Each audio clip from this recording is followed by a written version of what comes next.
Haunted भूत बांग्ला। यह कहानी 1925 में हुई एक सच्ची घटना पर आधारित है। एक सुबह एंड्रिया नाम की एक औरत को खबर मिली कि उसके पिता के घर से गोली चलने की आवाज आई है। एंड्रिया और उसके पति जॉर्ज को यह खबर सुनकर विश्वास ही नहीं हो रहा था। खबर मिलते ही वह दोनों उसके पिता के घर के लिए निकल गए।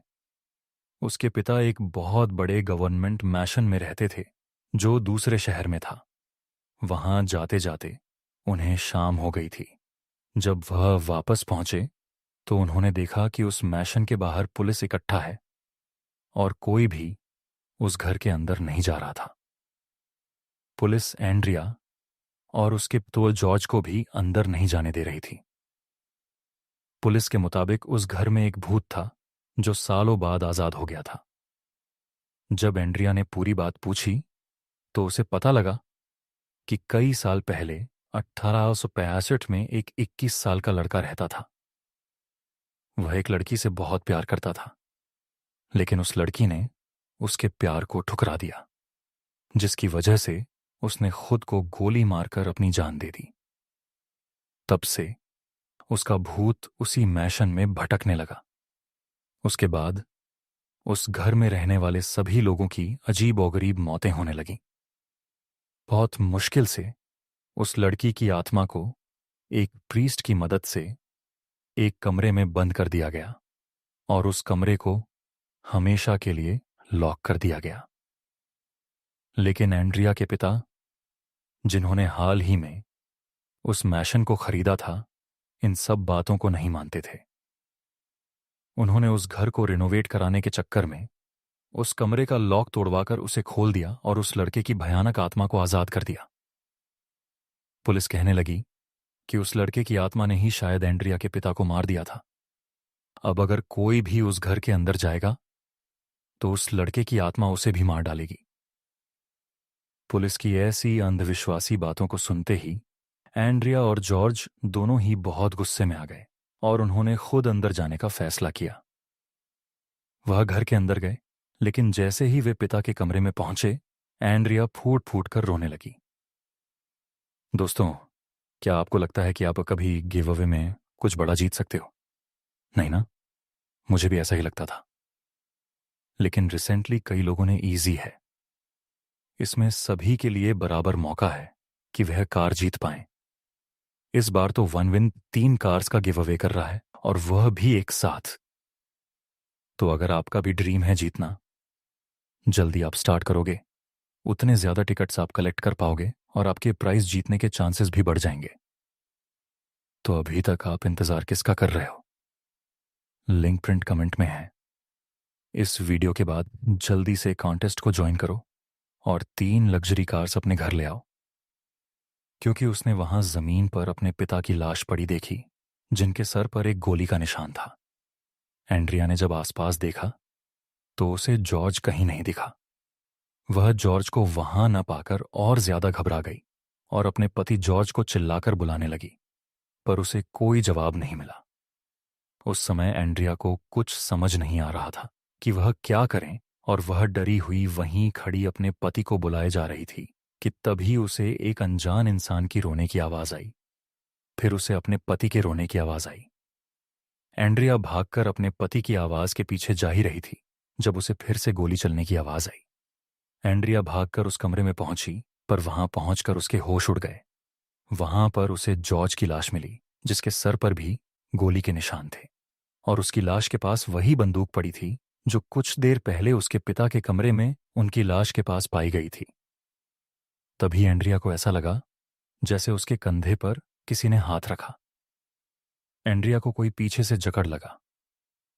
जब उसने गर्दन मोड़कर देखने की कोशिश की तो वहां उसे एक 18 साल का लड़का दिखा, जिसके सर पर ठीक उसके पिता और पति की तरह एक गोली का निशान था। लेकिन एंड्रिया के उसे देखते ही वह लड़का उसकी आंखों के सामने हवा में कहीं गायब हो गया। इतना सब होने के बाद भी किसी तरह हिम्मत करके एंड्रिया एक एक करके अपने पति और पिता की लाश को घर से बाहर लेकर आई। पर उस दिन के बाद से वह एकदम बदल गई और वह एकदम शांत हो गई। यहां तक कि अपने पिता और जॉर्ज के फ्यूनरल के दिन भी उसने न तो जॉर्ज के पेरेंट्स की किसी बात का कोई जवाब दिया और न ही अपने भाई का। वह सदमे में जा चुकी थी।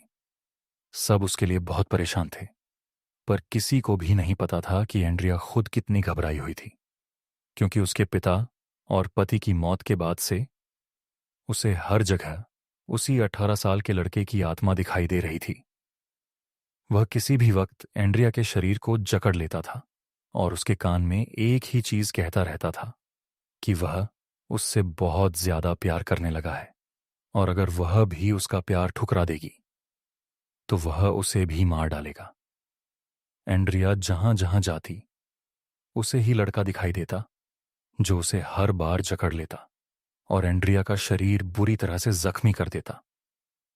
डरी हुई और परेशान एंड्रिया साइकेट्रिस्ट के पास भी गई, पर उसका भी कोई असर नहीं हुआ। एंड्रिया के शरीर पर रोज नील पड़े जा रहे थे। धीरे धीरे उसकी दिमागी हालत बद से बदतर होती जा रही थी। फिर एक दिन उस मैशन के पास रहने वाले लोगों ने एक बहुत ही अजीब और गरीब और डरावनी चीज देखी। उन्होंने देखा कि एक बहुत ही कमजोर दिखने वाली एंड्रिया भागती हुई आई और उस मैशन का ताला तोड़कर उसके अंदर घुस गई। इससे पहले कि कोई कुछ समझ पाता, उन्हें उस मैशन के अंदर से गोली चलने की आवाज आई। जब कई देर तक कोई भी अंदर नहीं गया तो यह खबर शहर के मेयर तक पहुंची। उसने वहां के पुलिस ऑफिसर्स को एक प्रीस्ट के साथ अंदर जाने का ऑर्डर दिया। डरते हुए जब पुलिस के 2 इंस्पेक्टर घर के अंदर घुसे तो उन्हें वहां पर एंड्रिया की लाश जमीन पर पड़ी हुई मिली। उसके सर पर भी गोली का निशान था और बगल में एक बंदूक पड़ी थी। इसे देखकर उन्हें यकीन हो गया कि यह सब उसी 18 साल के लड़के की आत्मा का किया धरा है। इस घटना के बाद उस मैशन का एग्जॉस्ट को हम हमेशा के लिए बंद कर दिया गया। दोस्तों, इस हफ्ते हमारे क्राइम चैनल देश सिद्ध क्राइम शो पर हम लेकर आए हैं एक ऐसी सच्ची क्राइम की कहानी जो आपके होश उड़ा देगी। एक लड़का रात भर घर नहीं आता और उसके घर वालों को उसकी चिंता होने लग जाती है। तभी सुबह उसके पिता को अपने बेटे का कॉल आता है और वह रोते हुए उनसे कहता है, पापा मुझे किडनैप कर लिया है, मुझे प्लीज बचा लो। क्या उसके पिता उसे बचा पाएंगे या फिर वह कभी वापस ही नहीं आ पाएगा? ये वापस आकाई ओना हॉरर गेम। दोस्तों, ये कहानी जापान में रहने वाले एक लड़के ऊना की है। उसकी जिंदगी काफी सिंपल थी। दिन में कॉलेज की क्लासेस होती थीं, शाम लाइब्रेरी में बैठकर असाइनमेंट सॉल्व करते हुए निकल जाती थी और रात कंप्यूटर गेमिंग में गुजरती थी।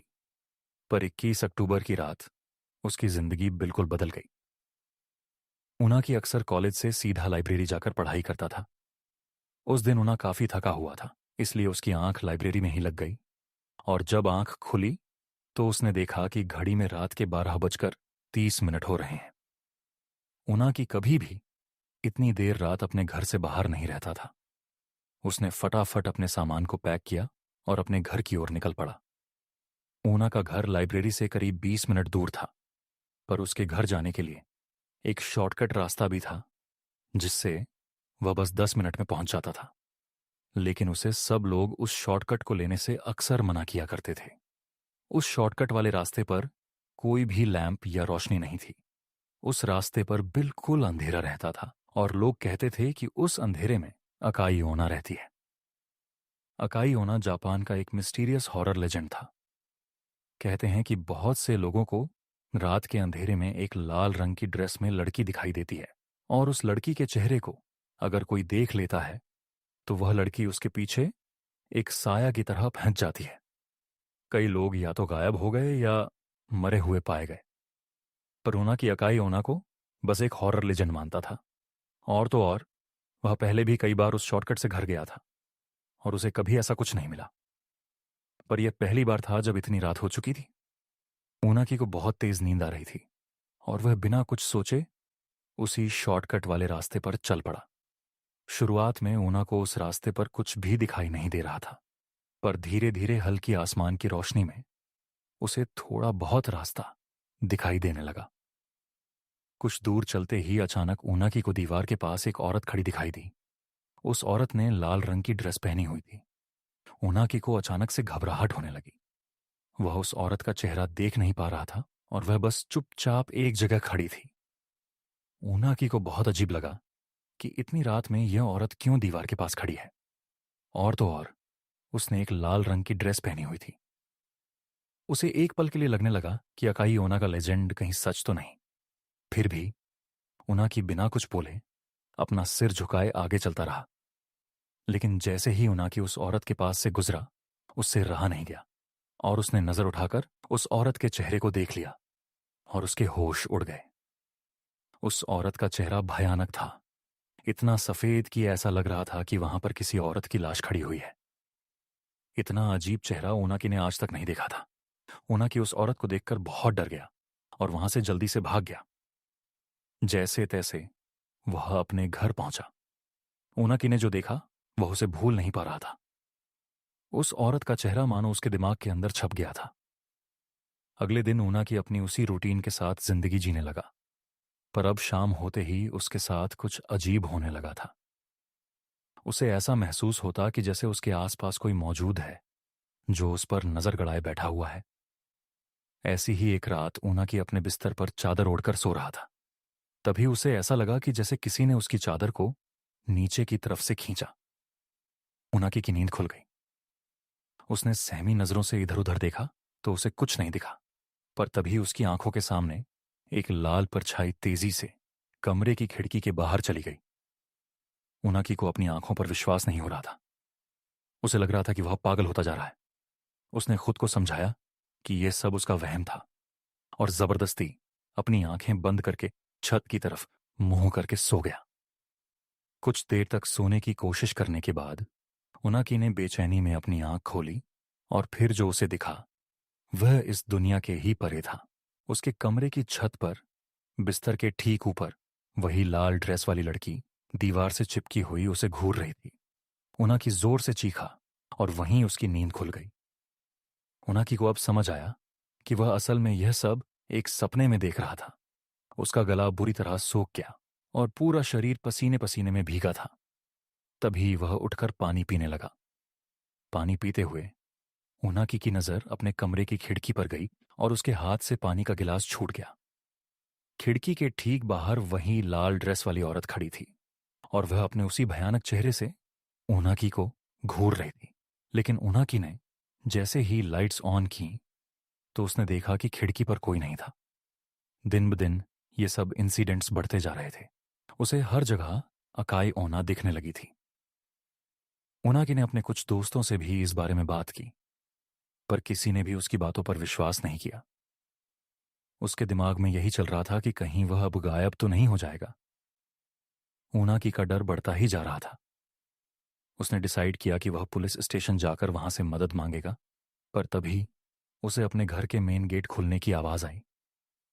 ओनाकी हिम्मत करके बाहर देखने गया तो उसने देखा कि उसके घर का दरवाजा पूरा खुला हुआ था और बाहर से तेज हवाएं अंदर आ रही थीं। ओनाकी ने अपने एक दोस्त को सब कुछ बताने के लिए फोन मिलाया। वह बस अपने साथ हुए इंसिडेंट्स के बारे में बोलता चला गया। तभी बात करते करते वह एकदम से रुक गया, क्योंकि उसे अपनी गर्दन के ऊपर किसी की सांसें महसूस हुईं। ओनाकी समझ गया कि उसके पीछे कोई खड़ा था। एकदम से उसे एक हाथ अपनी गर्दन पर आता हुआ महसूस हुआ। जब ओनाकी ने शीशे में देखा तो वह कांप उठा। अकाई ओना उसके ठीक पीछे खड़ी थी। ओनाकी ने घबराते हुए अपने दोस्त से फोन पर कहा, अकाई ओना, वो मुझे लेने आई है। वो मुझे लेने आ गई है। कुछ ही देर बाद ओनाकी का दोस्त उसके घर पहुंचा। ओनाकी का पूरा घर तहस नहस हो चुका था। ऐसा लग रहा था कि जैसे घर के अंदर कोई तूफान आया हो। उसके दोस्त ने पूरा घर ढूंढा, पर ओनाकी कहीं भी नहीं था। ओनाकी अपने ही घर से गायब था और उस दिन के बाद वह कभी किसी को नहीं मिला। आज तक कोई नहीं जानता कि ओनाकी के साथ आखिर हुआ क्या था। कौन है अकाई ओना और क्यों वह जापान में लोगों को गायब कर रही है? इन सभी सवालों के जवाब तो हमारे पास नहीं है, पर हम सिर्फ इतना जानते हैं, अगर आपको कभी कोई ऐसी औरत किसी अंधेरी गली में खड़ी दिखाई दे तो वहां से वापस मुड़ जाना ही बेहतर है। True rainy night horror. यह एक टिपिकल फ्राइडे नाइट की बात है, जब मैं अपने कॉलेज की क्लासेस के बाद डोर डैश कर रहा था। मेरे साथ कुछ अजीब हुआ। मैं यह वीकेंड्स में करता था ताकि मेरी लिविंग एक्सपेंसेस कवर हो सके, लेकिन उस रात कुछ अलग था। ऑन ऑर्डर कम आए, कुछ ऐसे ऑन ऑर्डर्स जो कम पेमेंट दे रहे थे, basically waste of time on orders. फिर 1 घंटे बाद एक ऑन ऑर्डर आया जो थोड़ा सही था, लेकिन वह 8 मील दूर था। उसका पेमेंट अच्छा था, लेकिन लोकेशन कुछ सही नहीं लग रही थी। पर यह उन ऑन ऑर्डर्स से बेहतर था जो कम पैसे दे रहे थे, तो मैंने बिना ज्यादा विचार किए ऑन ऑर्डर एक्सेप्ट किया और रेस्टोरेंट गया। फिर बैग लेकर गाड़ी में बैठा और ड्राइविंग करने लगा। जीपीएस ने बताया कि सफर 30 मिनट चलेगा, जो मेरे लिए अब तक के ऑन ऑर्डर में से बहुत लंबा समय था। कैंपस के जस्ट बाद बहुत से घर थे, लेकिन जब मैं 20 मिनट बाद वाले मार्ग पर पहुंचा, तब मेरे सामने सिर्फ खुले मैदान और खेत दिखाई दिए। उस जगह कोई घर नहीं था, सिर्फ खुले खेत और लहराती हुई फसल दिखाई दे रही थी। मैं थोड़ा नर्वस फील कर रहा था, लेकिन मैंने सोचा कि सब ठीक होगा।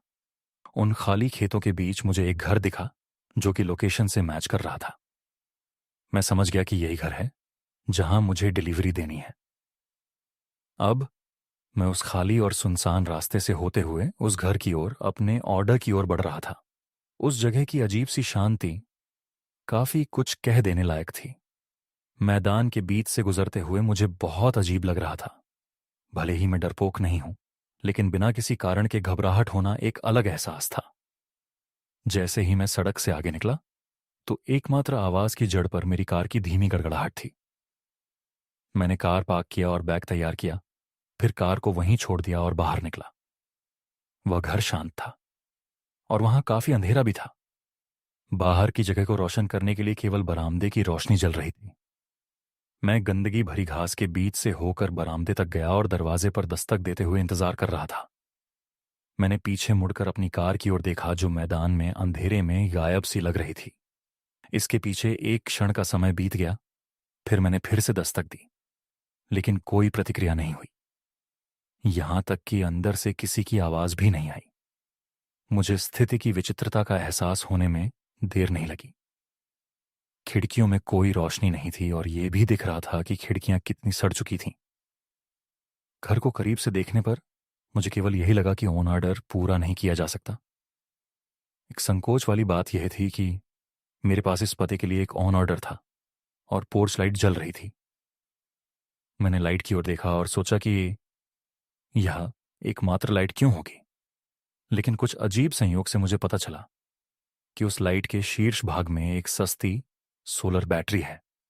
यह सिर्फ एक खुद चलने वाली लाइट थी, जो दिन के दौरान ही चार्ज होती है और शाम को चालू हो जाती है, जिसका मतलब है कि इसे चालू करने के लिए किसी को भी यहां मौजूद नहीं होना पड़ेगा। अब मैं यह सब एक साथ जोड़ ही रहा था कि तभी मैंने अपने पीछे एक गड़गड़ाहट की आवाज सुनी। मैं मुड़ा और देखा कि एक कार गंदगी भरे रास्ते से गुजर रही थी और मेरी कार के ठीक पीछे आ रही थी।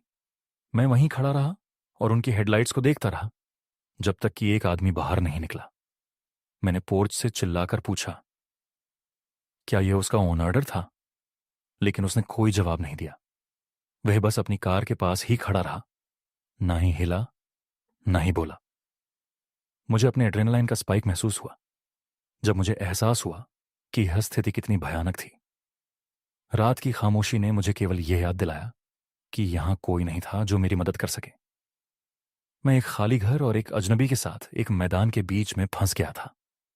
एक पल के झटके में मैंने बैग गिरा दिया और घर के पीछे भागते हुए बरामदे से तेजी से भागा और सीधे घास के मैदान में चला गया।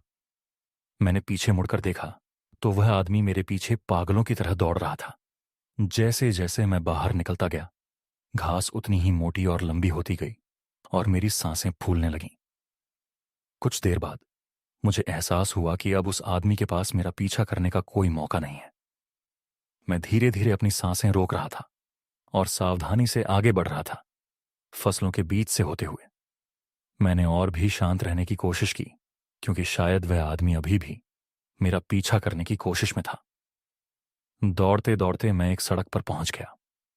मैं डरा सहमा उस सड़क पर जाकर गिरा। मुझे पुलिस ने उठाया और जांच करने के लिए मुझे साथ ले गई, लेकिन वह आदमी तब तक जा चुका था। मुझे आश्चर्य हुआ, क्योंकि मेरी कार लूटी नहीं गई थी और ऑन ऑर्डर का बैग अभी भी घर के बरामदे पर ही था। इसका मतलब केवल ये हो सकता है कि उस व्यक्ति के इरादे कुछ और थे, जो कि मुझे लूटने से कहीं ज्यादा बुरे थे। यह तब हुआ जब मैं 18 साल का था और अपने घर से कॉलेज तक का सफर कर रहा था। मैंने अपना सारा सामान अपनी एसयूवी की ट्रंक और पिछली सीट में रख दिया था। यह न केवल मेरी पहली लंबी सड़क यात्रा थी, बल्कि मैं पहली बार इतने लंबे समय के लिए अपने परिवार से दूर रहने जा रहा था। मैं जिस कॉलेज में जा रहा था वह 600 मील की दूरी पर था, जिसे मैंने 2 दिनों की ड्राइविंग में विभाजित किया था।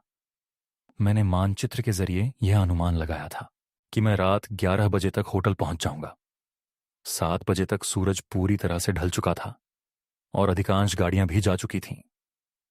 कभी कभार कोई कार वहां से गुजरती थी तो उन्हें देखता और उनकी हेडलाइट्स धीरे धीरे मेरे सामने से गायब हो जाती थी। ये सब देख देख कर मैं और थक गया था। लगभग 10 बजे मैंने फैसला किया कि मैं अगले गैस स्टेशन पर रुकूंगा, आगे का सफर शुरू करने से पहले। 10 मिनट बाद मैं एक गैस स्टेशन में प्रवेश किया, जो इतनी दूर था कि वहां कोई शहर या कुछ भी नहीं था। वहां बस कुछ पंप और एक छोटा स्टोर था। मैंने सड़क पर कोई अन्य कार नहीं देखी और आसपास के किसी भी घर या इमारत से दूर तक कोई रोशनी नहीं थी। मैं सीधे एक पंप तक गया और अपने टैंक को भरने के लिए बाहर निकला। जैसे ही मैंने चारों ओर देखा, मैं डर गया, क्योंकि एक अजीब सा आदमी मेरी तरफ आ रहा था। मेरी तुलना में वो बहुत बड़ा था। शायद अगर मुझे अनुमान लगाना हो तो वह 50 के आसपास था और वह बेघर लग रहा था। लेकिन इसके बावजूद यहां संपर्क करने के लिए और कोई नहीं था। उसकी छोटी सी मुस्कान ने मुझे और अधिक सहमा दिया। आपको कुछ चाहिए? मैंने उम्मीद करते हुए कहा, ताकि वह मेरे और करीब ना आए। वह आदमी मेरी कार से कुछ फीट की दूरी पर रुका और जवाब देने से पहले लगभग सावधानी से चारों ओर देखा। फिर वह बाहर निकलकर वापस हाईवे पर आ गया। मुझे कुछ समझ नहीं आया कि वह क्या बोलना चाहता था, पर फिर उसने मेरे पीछे उस निकास की ओर इशारा किया जहां से मैं आया था और फिर से बोला, वापस हाईवे पर निकल जाओ। 1 सेकंड के बाद मैंने कहा, ठीक है, और वह आदमी चला गया। लेकिन मैं अभी भी वास्तव में उलझन में था।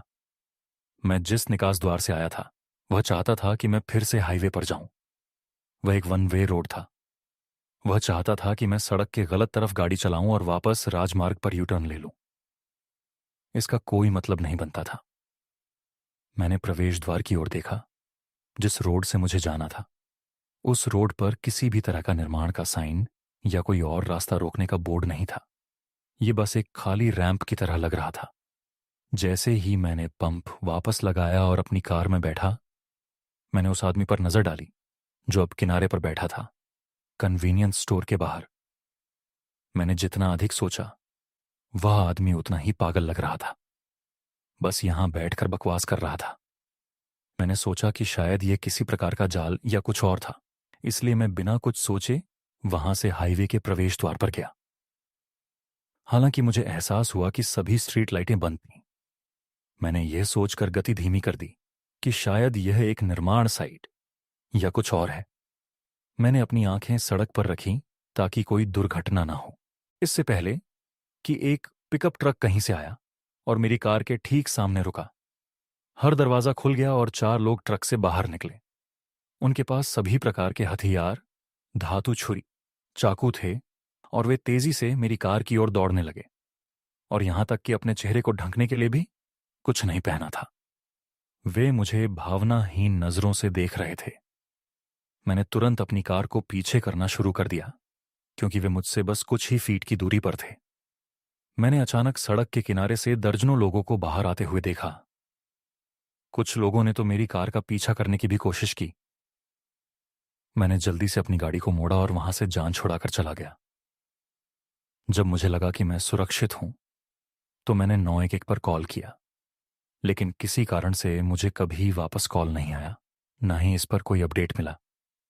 लगभग ऐसा लगा जैसे उन्होंने इसकी जांच भी नहीं की।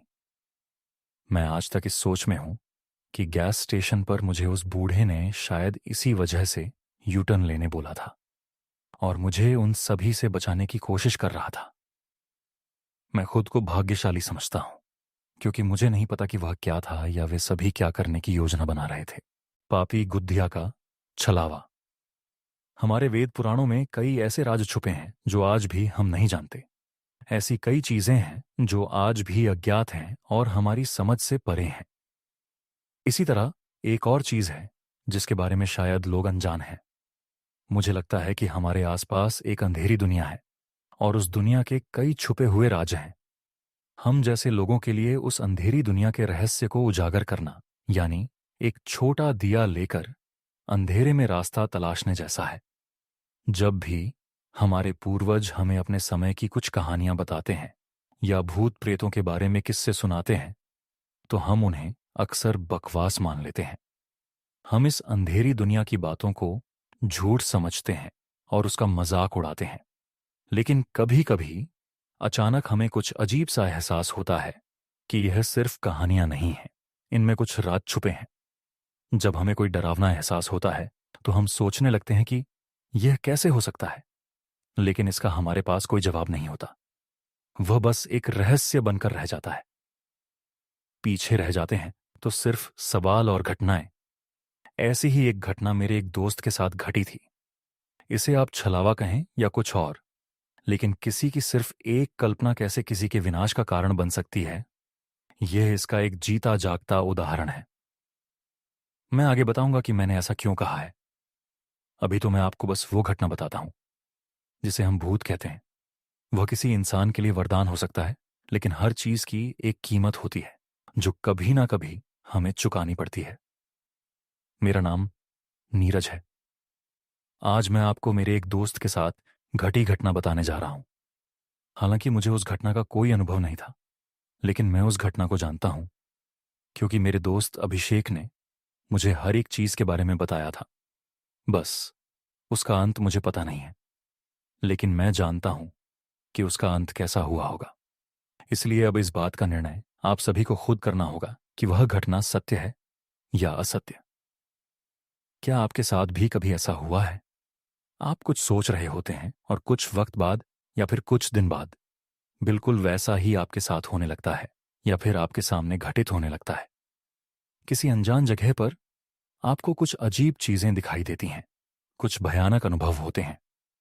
यदि कोई आपसे कहता है कि कुछ बुरा होने वाला है, किसी जगह पर कुछ बहुत ही भयानक चीज है, किसी चीज का वास है या कोई है जो उस जगह पर मंडरा रहा है, तो आप भी उस जगह पर बुरी चीजों का अनुभव करने लगते हैं। अभिषेक अक्सर भूत प्रेतों की कहानियों को लेकर मजाक किया करता था। उसे ऐसी कहानियों से बहुत चिढ़ थी। उसके लिए भूत पिशाच की बातें बस किसी बकवास की तरह होती थीं। कभी कभी तो वह हम पर भी गुस्सा हो जाता था। उसके मुताबिक यह सभी फर्जी कहानियां हैं या फिर मूर्ख लोगों द्वारा लोगों को बेवकूफ बनाने के लिए बनाई गई बातें हैं। अभिषेक पढ़ा लिखा था।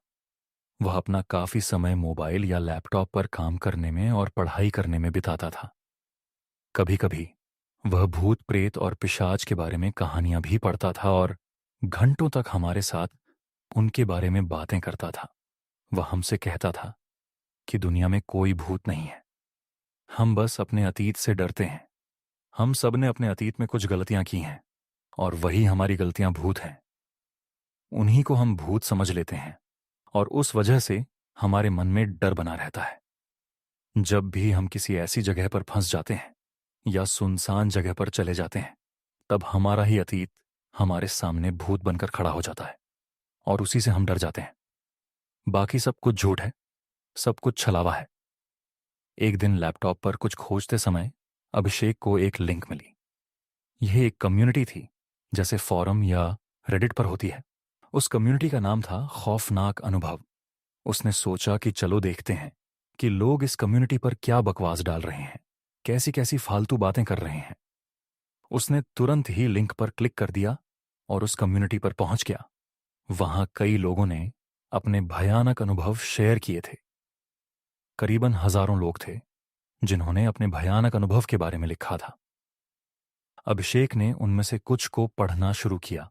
वहां एक जोड़े ने एक नए घर में जाने का अपना अनुभव लिखा था, जहां उन्हें उनके नए घर में किसी अतृप्त आत्मा ने सताया था और आखिरकार उन्हें वह घर छोड़ना पड़ा। एक इंसान ने अतृप्त आत्माओं से ग्रस्त एक गुड़िया का अनुभव लिखा था। प्रेत बाधित जगहों के बारे में भी कई लोगों ने तरह तरह के अनुभव शेयर किए थे। साथ ही कई लोगों ने पिशाच बाधा के संबंध में अपने उपाय, मंत्र या विधि आदि लिखे थे। अभिषेक ने ऐसी बहुत सी पोस्ट पढ़ी। उन सभी अनुभवों और उन पर लिखे समाधान को पढ़कर उसे अपने आप पर बहुत हंसी आ रही थी। अभिषेक बिस्तर पर लेटे लेटे सोच रहा था कि कैसी अंधविश्वासी बातें हैं। जैसे अमावस्या के दिन एक नींबू पर 21 बार वार करो और ठीक 21 घंटे बाद नींबू तुम्हें मुसीबत से बाहर निकाल देगा। क्या बकवास है। और तो और, एक काली लकड़ी पर आटे का एक गोला बनाकर उसमें उसी आटे से बनी गुड़िया रख दो, फिर अपने बाएं हाथ की उंगली काटकर उस पर खून बहा दो, फिर एक मंत्र का जाप करो और आपकी सारी इच्छाएं पूरी हो जाएंगी। सबके बारे में सोचते सोचते उसे एक विचार आया, अगर मैंने भी कुछ ऐसा ही अपना एक झूठा अनुभव यहां शेयर किया तो। उसने सोचा, एक कोई झूठी कहानी, एक बनावटी अनुभव के बारे में पोस्ट लिखकर देखता हूं, देखो तो सही लोग उस पर क्या सोचते हैं। इस विषय में सोचते सोचते वह सो गया। अगले दिन अभिषेक शाम को जल्दी घर आ गया। रात के खाने के बाद वह अपना लैपटॉप खोलकर बैठ गया और उस कम्युनिटी पर चला गया। उसने उस कम्युनिटी पर अपना नया अकाउंट खोला और उसे नाम दिया पापी गुड़िया।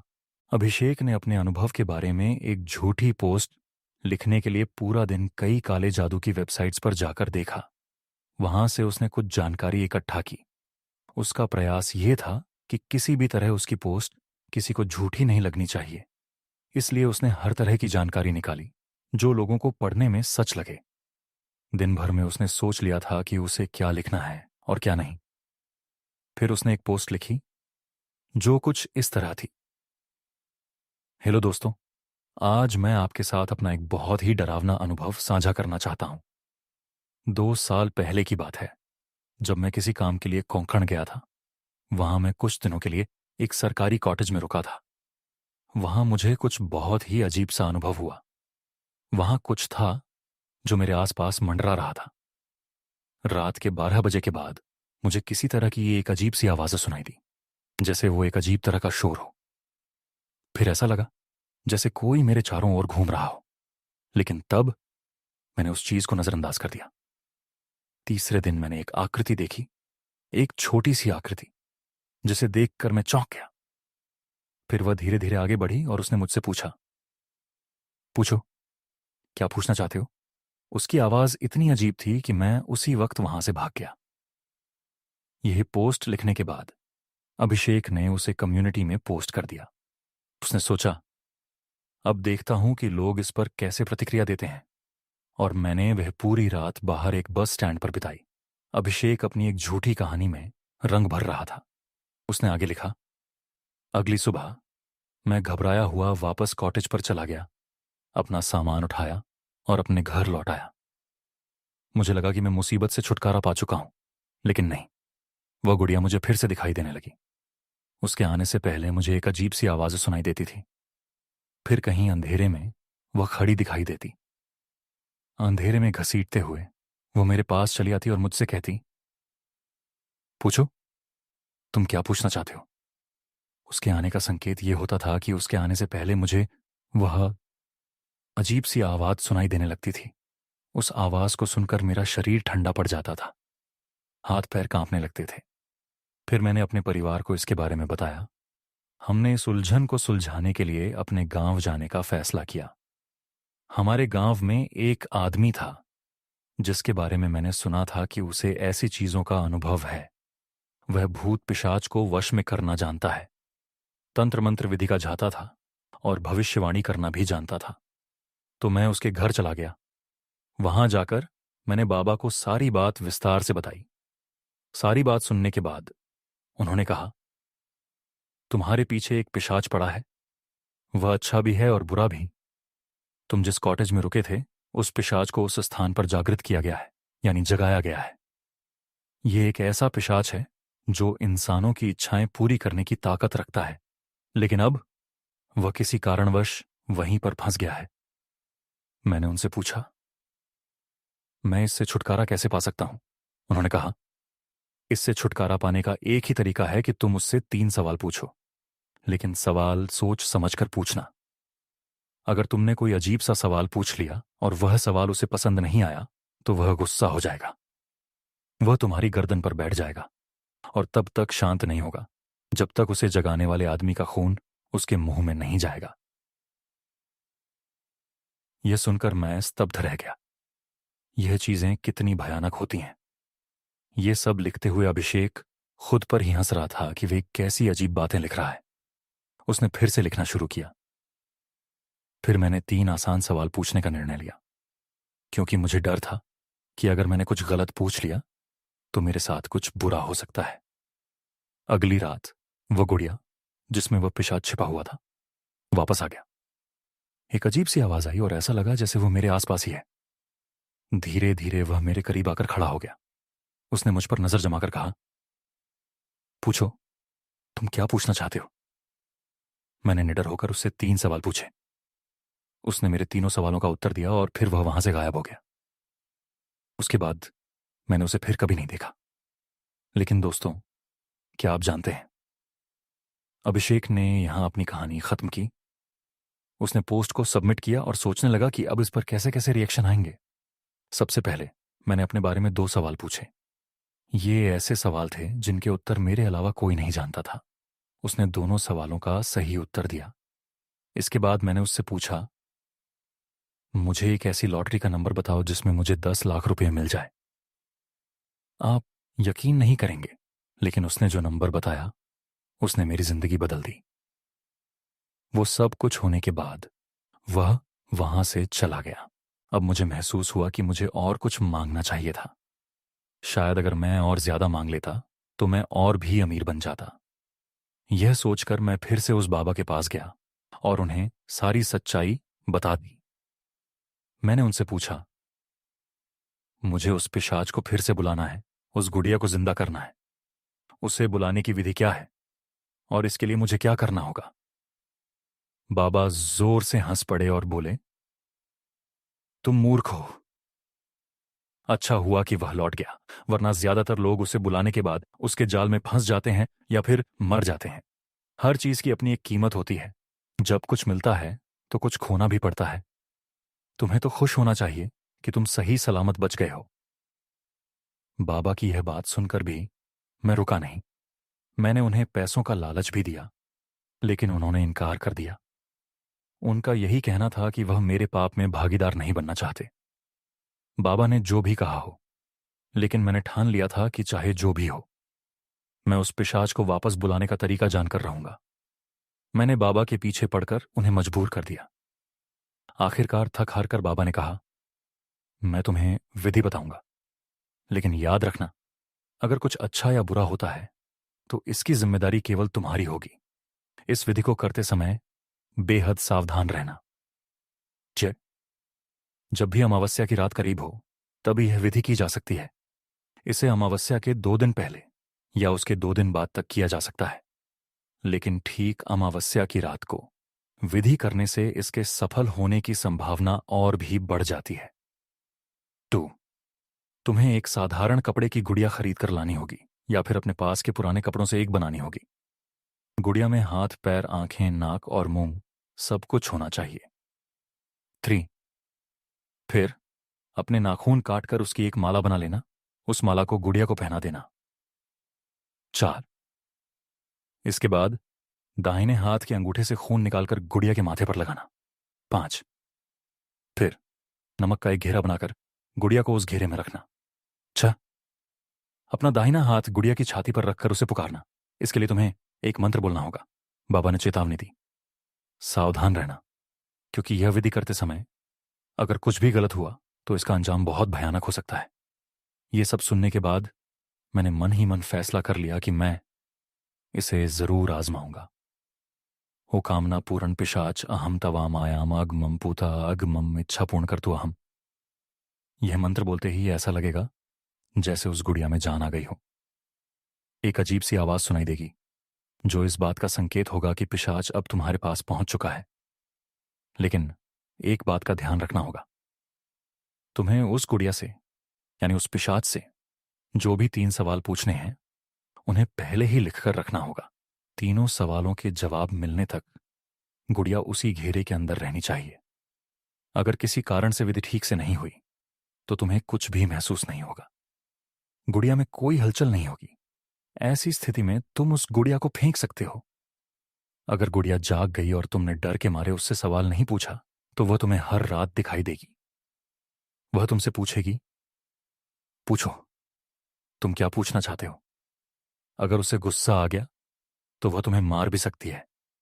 अगर तुम उससे सवाल पूछने के बाद भी उसे देखते रहो तो समझ लो कि तुम बड़े संकट में हो। इस स्थिति में इस दूसरे मंत्र को 3 बार बोलना होगा। स्वामीनम समीपम प्रत्यागत प्रार्थवठालु तपुनः स्वामीना समीपम गच्छ। इसका अर्थ है कि पिशाच अपने मूल स्वामी यानी जिसने उसे जन्म दिया है उसके पास लौट जाएगा। यह सब लिखने के बाद अभिषेक ने अपनी पोस्ट पब्लिश कर दी। उसे यह सोचकर हंसी आ रही थी कि उसने कितनी बढ़िया और डरावनी कहानी गढ़ी है। वह सोच रहा था कि लोग इसे पढ़कर जरूर डर जाएंगे। उस समय रात के 12 बज रहे थे और वह अमावस्या की रात थी। अभिषेक अपनी कहानी पर मुस्कुराते हुए सो गया। अगले दिन जब वह काम से घर लौटा तो उसने रात का खाना खाया और अपना लैपटॉप खोलकर बैठ गया। वह यह देखना चाहता था कि उसकी पोस्ट पर लोगों ने क्या क्या कमेंट किए हैं। कई लोगों ने उसकी पोस्ट को लाइक और शेयर किया था। एक कमेंट में लिखा था, कितना खौफनाक अनुभव है। एक दूसरी टिप्पणी में सवाल पूछा गया, आप इस विधि के लिए उस बाबा को पैसे देने के लिए तैयार थे, तो फिर आपने इसे यहां पर फ्री में क्यों पोस्ट किया। यह पढ़कर अभिषेक हंस पड़ा। उसने कमेंट का जवाब देते हुए लिखा, मैं बस देखना चाहता हूं कि कौन कौन इस विधि को करने की हिम्मत रखता है। वहीं एक ने लिखा था, क्या बकवास कहानी है। इस कमेंट को पढ़कर अभिषेक खूब हंसा। वह वहां लिखना चाहता था, तुम सही हो, लेकिन उसने ऐसा नहीं किया क्योंकि वह देखना चाहता था कि आने वाले दिनों में लोग उसकी पोस्ट पर और क्या क्या लिखते हैं। कुछ दिन और बीत गए। दिन ब दिन लोग उसकी पोस्ट पर कमेंट कर रहे थे। अभिषेक हर रात उस कम्युनिटी में जाकर कमेंट्स पढ़ता और उन्हें पढ़कर मजा लेता। वह सोच रहा था कि लोग कितने बेवकूफ होते हैं, किसी भी बात को सच मान लेते हैं। उसकी पोस्ट पर ज्यादातर लोगों को उसका अनुभव सच लग रहा था और इस बात से अभिषेक बहुत खुश था। आज अमावस्या है और मैं यह विधि करने जा रही हूं। मैं पिछले 2 दिनों से इसकी तैयारी कर रही हूं। गुड़िया और बाकी सभी सामान तैयार है। कल मैं आपको विस्तार से बताऊंगी कि क्या हुआ। रात के 11 बज चुके थे। बिना कुछ लिखे उसने अपना लैपटॉप बंद किया और सोने चला गया। काफी देर तक उसे नींद नहीं आई क्योंकि उसके मन में बार बार यही ख्याल आ रहा था, क्या उस लड़की ने सचमुच यह विधि की होगी। क्या उसने सचमुच यह सब कुछ आजमाया होगा। अगर किया तो क्या हुआ होगा। इन सब के बारे में सोचते सोचते अभिषेक के शरीर पर रोंगटे खड़े हो गए। भले ही यह एक मजाक था, लेकिन फिर भी यह डरावना था। इन विचारों के बीच अभिषेक को थोड़ी देर बाद नींद आ गई। सुबह जब वह उठा तो काम पर जाने से पहले उसने अपनी पोस्ट को एक बार फिर से चेक किया। अभी तक उस लड़की की कोई नई कमेंट नहीं आई थी। अभिषेक उसकी प्रतिक्रिया पढ़ने के लिए उत्सुक था। उस दिन ऑफिस में बहुत काम था। काम करते करते कब रात के 11 बज गए उसे पता ही नहीं चला। देर रात जब वह घर पहुंचा तो बहुत थक चुका था। बाहर ही खाना खाकर वह सीधे बिस्तर पर गिर पड़ा और सो गया। रात का सन्नाटा और कुत्ते की आवाज उस रात बाहर बहुत अंधेरा था। अचानक कहीं से एक कुत्ते के भौंकने की आवाज आई। उस आवाज ने अभिषेक की नींद तोड़ दी। फिर कुत्ते ने भौंकना बंद कर दिया और एक अजीब सी धीमी आवाज उसे सुनाई देने लगी, जैसे कोई उसे बुला रहा हो। आधी नींद में अभिषेक ने अपनी आंखें खोली। बोझिल आंखों से उसने अपने आसपास देखा। खिड़की से बाहर की रोशनी कमरे में फैली हुई थी और उस रोशनी में उसने कुछ अजीब सा देखा। वह लगभग 1 फुट लंबी सफेद कपड़े से सिली हुई एक गुड़िया थी। उस गुड़िया को देखकर अभिषेक को झटका सा लगा। उसकी नींद पूरी तरह उड़ गई। घबराकर वह उठकर बैठ गया। उसकी गर्दन के रोंगटे खड़े हो गए। सामने खड़ी गुड़िया अब हिलने लगी थी और धीरे धीरे अभिषेक की ओर बढ़ रही थी। रात के गहरे सन्नाटे में गुड़िया के घिसटने की आवाज उसे साफ सुनाई दे रही थी। अभिषेक कांपती आंखों से गुड़िया को देखता रहा। उसे नहीं पता था कि यह सब सच में हो रहा है या फिर यह कोई बुरा सपना है। उसका पूरा शरीर सुन्न पड़ चुका था। गुड़िया अभिषेक के पास आकर खड़ी हो गई। फिर उसने अजीब आवाज में कहा, पूछो, तुम क्या पूछना चाहते हो? यह सुनकर अभिषेक के पूरे शरीर पर डर हावी हो गया। वह जोर से चिल्ला पड़ा। लड़खड़ाते हुए वहां से भागने की कोशिश की, लेकिन उसी बीच चक्कर खाकर वहीं गिर पड़ा। अगले दिन जब अभिषेक जागा तो उसे बहुत तेज बुखार था। उसने काम से एक दिन की छुट्टी ले ली। दोपहर को वह डॉक्टर के पास गया, दवाई ली और दिन भर घर पर आराम किया। अभिषेक ने सोचा कि रात जो कुछ भी हुआ वह बस एक बुरा सपना था। शायद बार बार उस बारे में सोचने के कारण उसे ऐसा महसूस हुआ था। आज तक अभिषेक ने भूत प्रेत जैसी चीजों में विश्वास नहीं किया था और अब भी उनके सच होने का कोई ठोस कारण नहीं था। लेकिन डरावने अनुभव कहीं ना कहीं मन के अंदर दबे रहते हैं। अभिषेक के साथ भी ऐसा ही हो रहा था। पूरे दिन आराम करने के बाद शाम को उसे थोड़ा बेहतर महसूस हुआ। रात के खाने के बाद उसने फिर से अपना लैपटॉप खोला और अपनी लिखी पोस्ट देखने लगा। अंदर ही अंदर उसे लग रहा था कि शायद उसने यह पोस्ट लिखकर कोई गलती कर दी है। जैसा कि आपने कहा था, मैंने कल रात 12 बजे सभी विधियां पूरी की। कुछ देर तक मुझे कुछ भी महसूस नहीं हुआ और इसलिए मैंने गुड़िया से अपना हाथ हटा लिया। नमक के घेरे को साफ किया और सारा सामान अपनी अपनी जगह पर रख दिया। लेकिन ये सब करते वक्त मेरा ध्यान उस गुड़िया पर नहीं था। फिर गुड़िया को फेंकने के लिए मैं उसे ढूंढने लगी और तब मैंने देखा कि गुड़िया अपनी जगह पर नहीं थी। तभी मेरा ध्यान घर के एक कोने में गया। गुड़िया वही घर के एक कोने में खड़ी थी। उसे देखकर मैं बहुत डर गई, लेकिन मुझे आपका बताया हुआ मंत्र याद आ गया। मैंने उस मंत्र का 3 बार जाप किया। उसके बाद वह शांत हो गई और वहां से चली गई। अभी तक मेरे साथ कुछ भी बुरा नहीं हुआ है। लड़की की टिप्पणी पढ़कर अभिषेक का दिल जोर से धड़कने लगा। उसकी पोस्ट पर और भी कई नए कमेंट्स आए थे। कई लोगों ने लिखा था कि कल अमावस्या की रात थी और उन्होंने भी उस विधि को आजमाया था। इसके बाद उन्होंने अपने अनुभवों के बारे में लिखा। बहुत बहुत धन्यवाद। मैंने आपके निर्देशानुसार सभी विधियां पूरी की और गुड़िया को जगाया। मैंने उससे 3 सवाल पूछे और फिर वे चली गई। आपने जो कुछ भी लिखा था वह सब सच था। मुझे माफ कीजिए, लेकिन विधि करते समय मुझसे कुछ गलती हो गई। मैंने गुड़िया को 2 बार पुकारा और तभी मैंने अपने हाथ के नीचे गुड़िया की हरकत महसूस की। मैं बहुत डर गया और तीसरी बार बुलाए बिना ही अपना हाथ हटा लिया। तब मैंने देखा कि गुड़िया वहां से गायब हो गई। कृपया मुझे बताएं कि मुझे अब क्या करना चाहिए। जाने के लिए मंत्र बोला है, लेकिन मुझे अब भी डर लग रहा है। इन टिप्पणियों को पढ़ने के बाद अभिषेक ने बिना कुछ और पढ़े लैपटॉप बंद कर दिया। वह सिर पकड़कर बैठ गया। उसे कुछ समझ नहीं आ रहा था कि ऐसा कैसे हो सकता है। उसका दिमाग इस बात को समझने में नाकाम था कि जो उसने मजाक में लिखा था वह लोगों का वास्तविक अनुभव कैसे हो सकता है। अभिषेक का मन बेचैन हो गया उस वक्त। बाहर अंधेरी रात थी। कमरा बेहद शांत था। घड़ी की टिक-टिक के अलावा कहीं से कोई आवाज नहीं आ रही थी। आधी रात का समय हो चला था। रात के 12 बज चुके थे। अभिषेक अपने कमरे में अपना चेहरा घुटनों में दबाए बैठा हुआ था। उसका दिमाग चकरा रहा था। उसे समझ नहीं आ रहा था कि यह सब आखिर हो क्या रहा है। सन्नाटे के बीच डर और अनिश्चितता ने अभिषेक को पूरी तरह जकड़ लिया था और अचानक उसे वह आवाज सुनाई दी। 1 बार, 2 बार और फिर बहुत सारी आवाजें। अभिषेक ने घबराहट में अपना सिर उठाया। उसकी धड़कन तेज हो गई। हाथ पांव थरथराने लगे। उसके सामने 1 नहीं, 2 नहीं, बल्कि कई सारी छोटी छोटी गुड़ियां खड़ी थीं। वे जोर जोर से हंस रही थीं। अभिषेक की आंखें बड़ी बड़ी हो गईं। उसका चेहरा थरथराने लगा। पूरा शरीर पसीने से लबालब हो चुका था। एक एक कर वे सारी गुड़ियां अभिषेक की ओर बढ़ने लगीं। अभिषेक उन्हें देखकर अपनी जगह पर ही जम गया। धीरे धीरे वे सभी गुड़ियां अभिषेक के पास इकट्ठा हो गईं। फिर एक अजीब सी आवाज में बोलीं, पूछो, तुम क्या पूछना चाहते हो? बहुत देर तक उनकी अजीब सी पतली आवाज कमरे में गूंजती रही। अभिषेक वहीं पर गिर पड़ा। शायद उसे चक्कर आ गया था। अभिषेक को अपने गर्दन पर एक हल्का सा स्पर्श महसूस हुआ। दोस्तों, आपको क्या लगता है कि अभिषेक के साथ क्या हुआ होगा?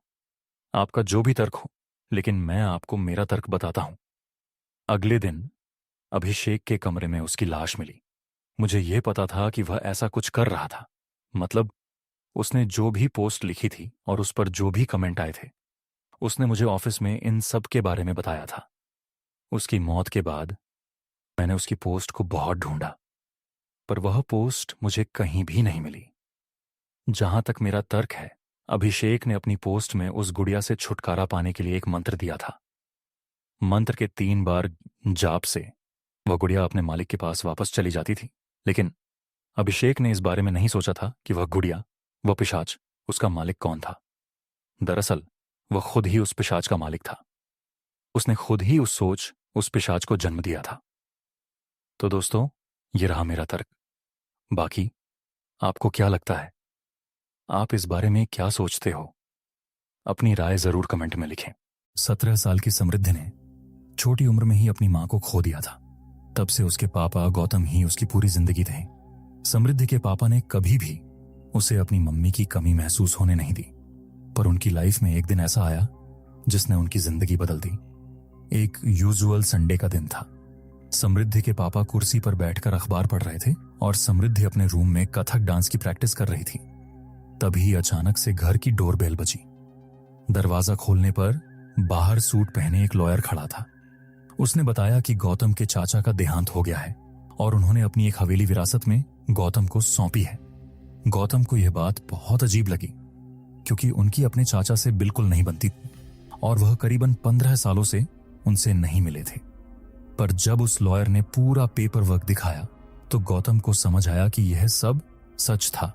समृद्धि और गौतम को अभी भी यकीन नहीं हो रहा था कि वह इतनी बड़ी हवेली के मालिक थे। हवेली को देखकर समृद्धि के पापा को समझ आ गया था कि वह अपनी फाइनेंशियल सिचुएशन में इतनी बड़ी हवेली में रहना अफोर्ड नहीं कर सकते थे। इसलिए उन्होंने उस हवेली को बेचने का डिसीजन लिया। पर समृद्धि की आंखों में एक अलग सी चमक थी। उसने अपने पिता से कहा कि वह हमेशा से एक बड़े से घर में रहना चाहती थी। गौतम ने समृद्धि की खुशी देखकर कुछ समय उस हवेली में रहने का डिसीजन लिया। वह हवेली जितनी बाहर से खूबसूरत थी, उतनी ही अंदर से भी। समृद्धि की खुशी का ठिकाना नहीं था। वह पूरी हवेली में घूम घूम कर उसके सभी कमरे देख रही थी। तभी वह एक ऐसे कमरे के आगे पहुंची जिसका दरवाजा बंद था।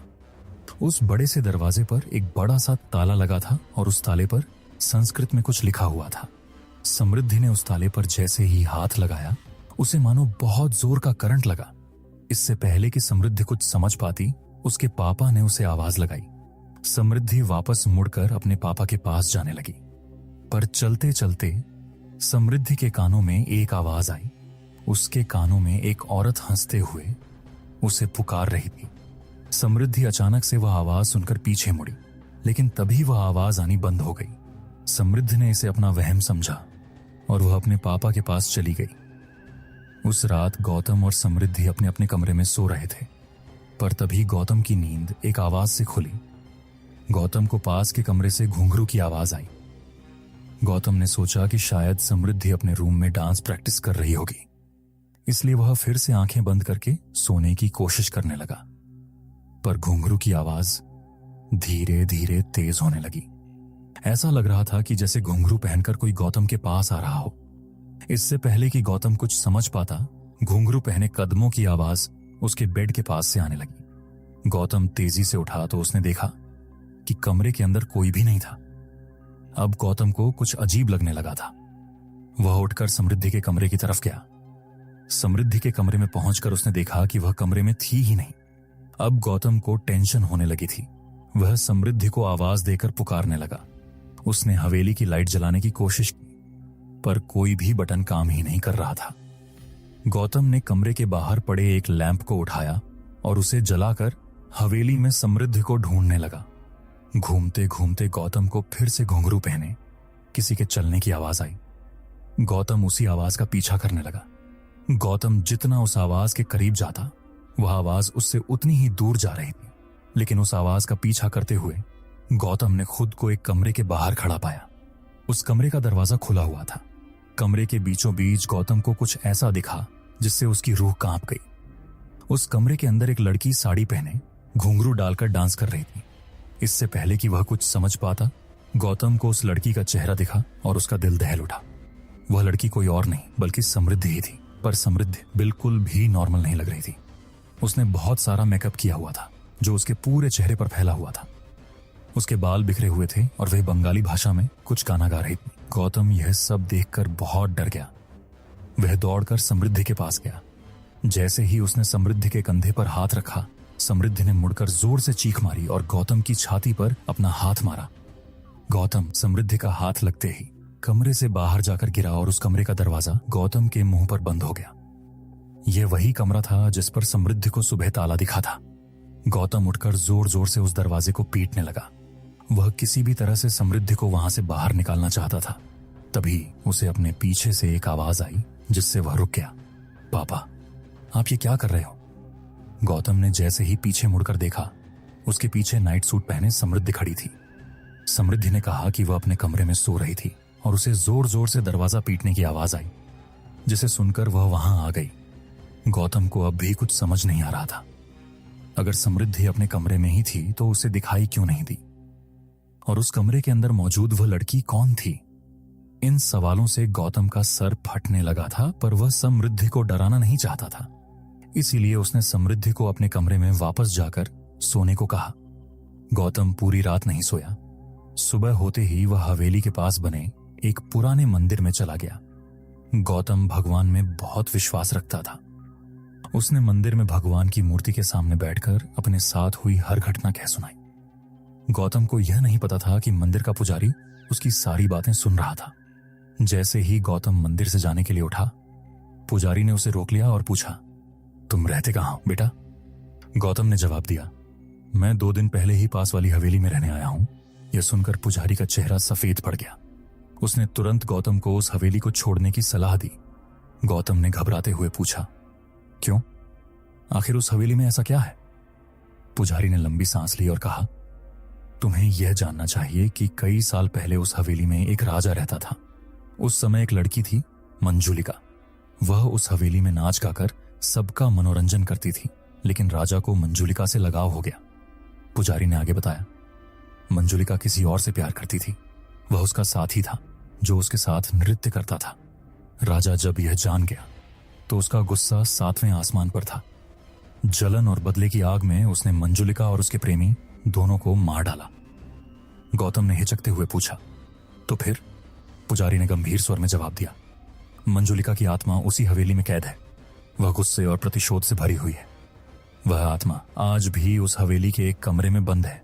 जो घटना तुमने देखी वह उसी मंजुलिका की आत्मा का काम था। अगर तुम और तुम्हारी बेटी वहां रुके तो तुम्हारी जान को खतरा है। गौतम को अब सब कुछ समझ आ गया। उसे यह भी यकीन हो गया कि पिछली रात को जो कुछ उसने देखा वह कोई सपना नहीं था। वह आत्मा मंजुलिका की ही थी। गौतम ने उसी समय फैसला कर लिया कि वह समृद्धि को लेकर तुरंत हवेली छोड़ देगा। मंदिर से लौटने के बाद जैसे ही गौतम हवेली पहुंचा, उसने देखा कि समृद्धि मंजुलिका वाले कमरे में बैठी हुई थी।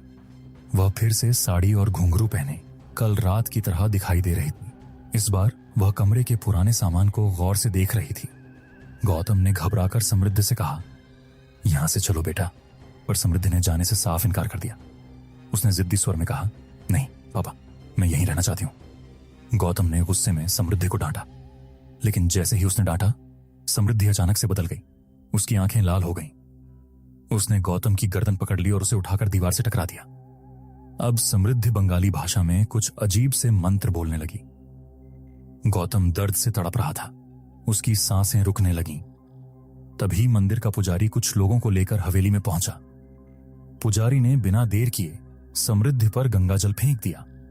गंगाजल के गिरते ही समृद्धि ने गौतम को छोड़ दिया और वह जोर से चीखते हुए वहीं बेहोश होकर गिर पड़ी।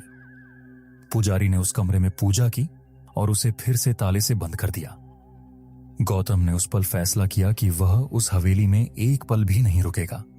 उसने समृद्धि को उठाया और पुजारी के साथ हवेली से हमेशा के लिए निकल गया।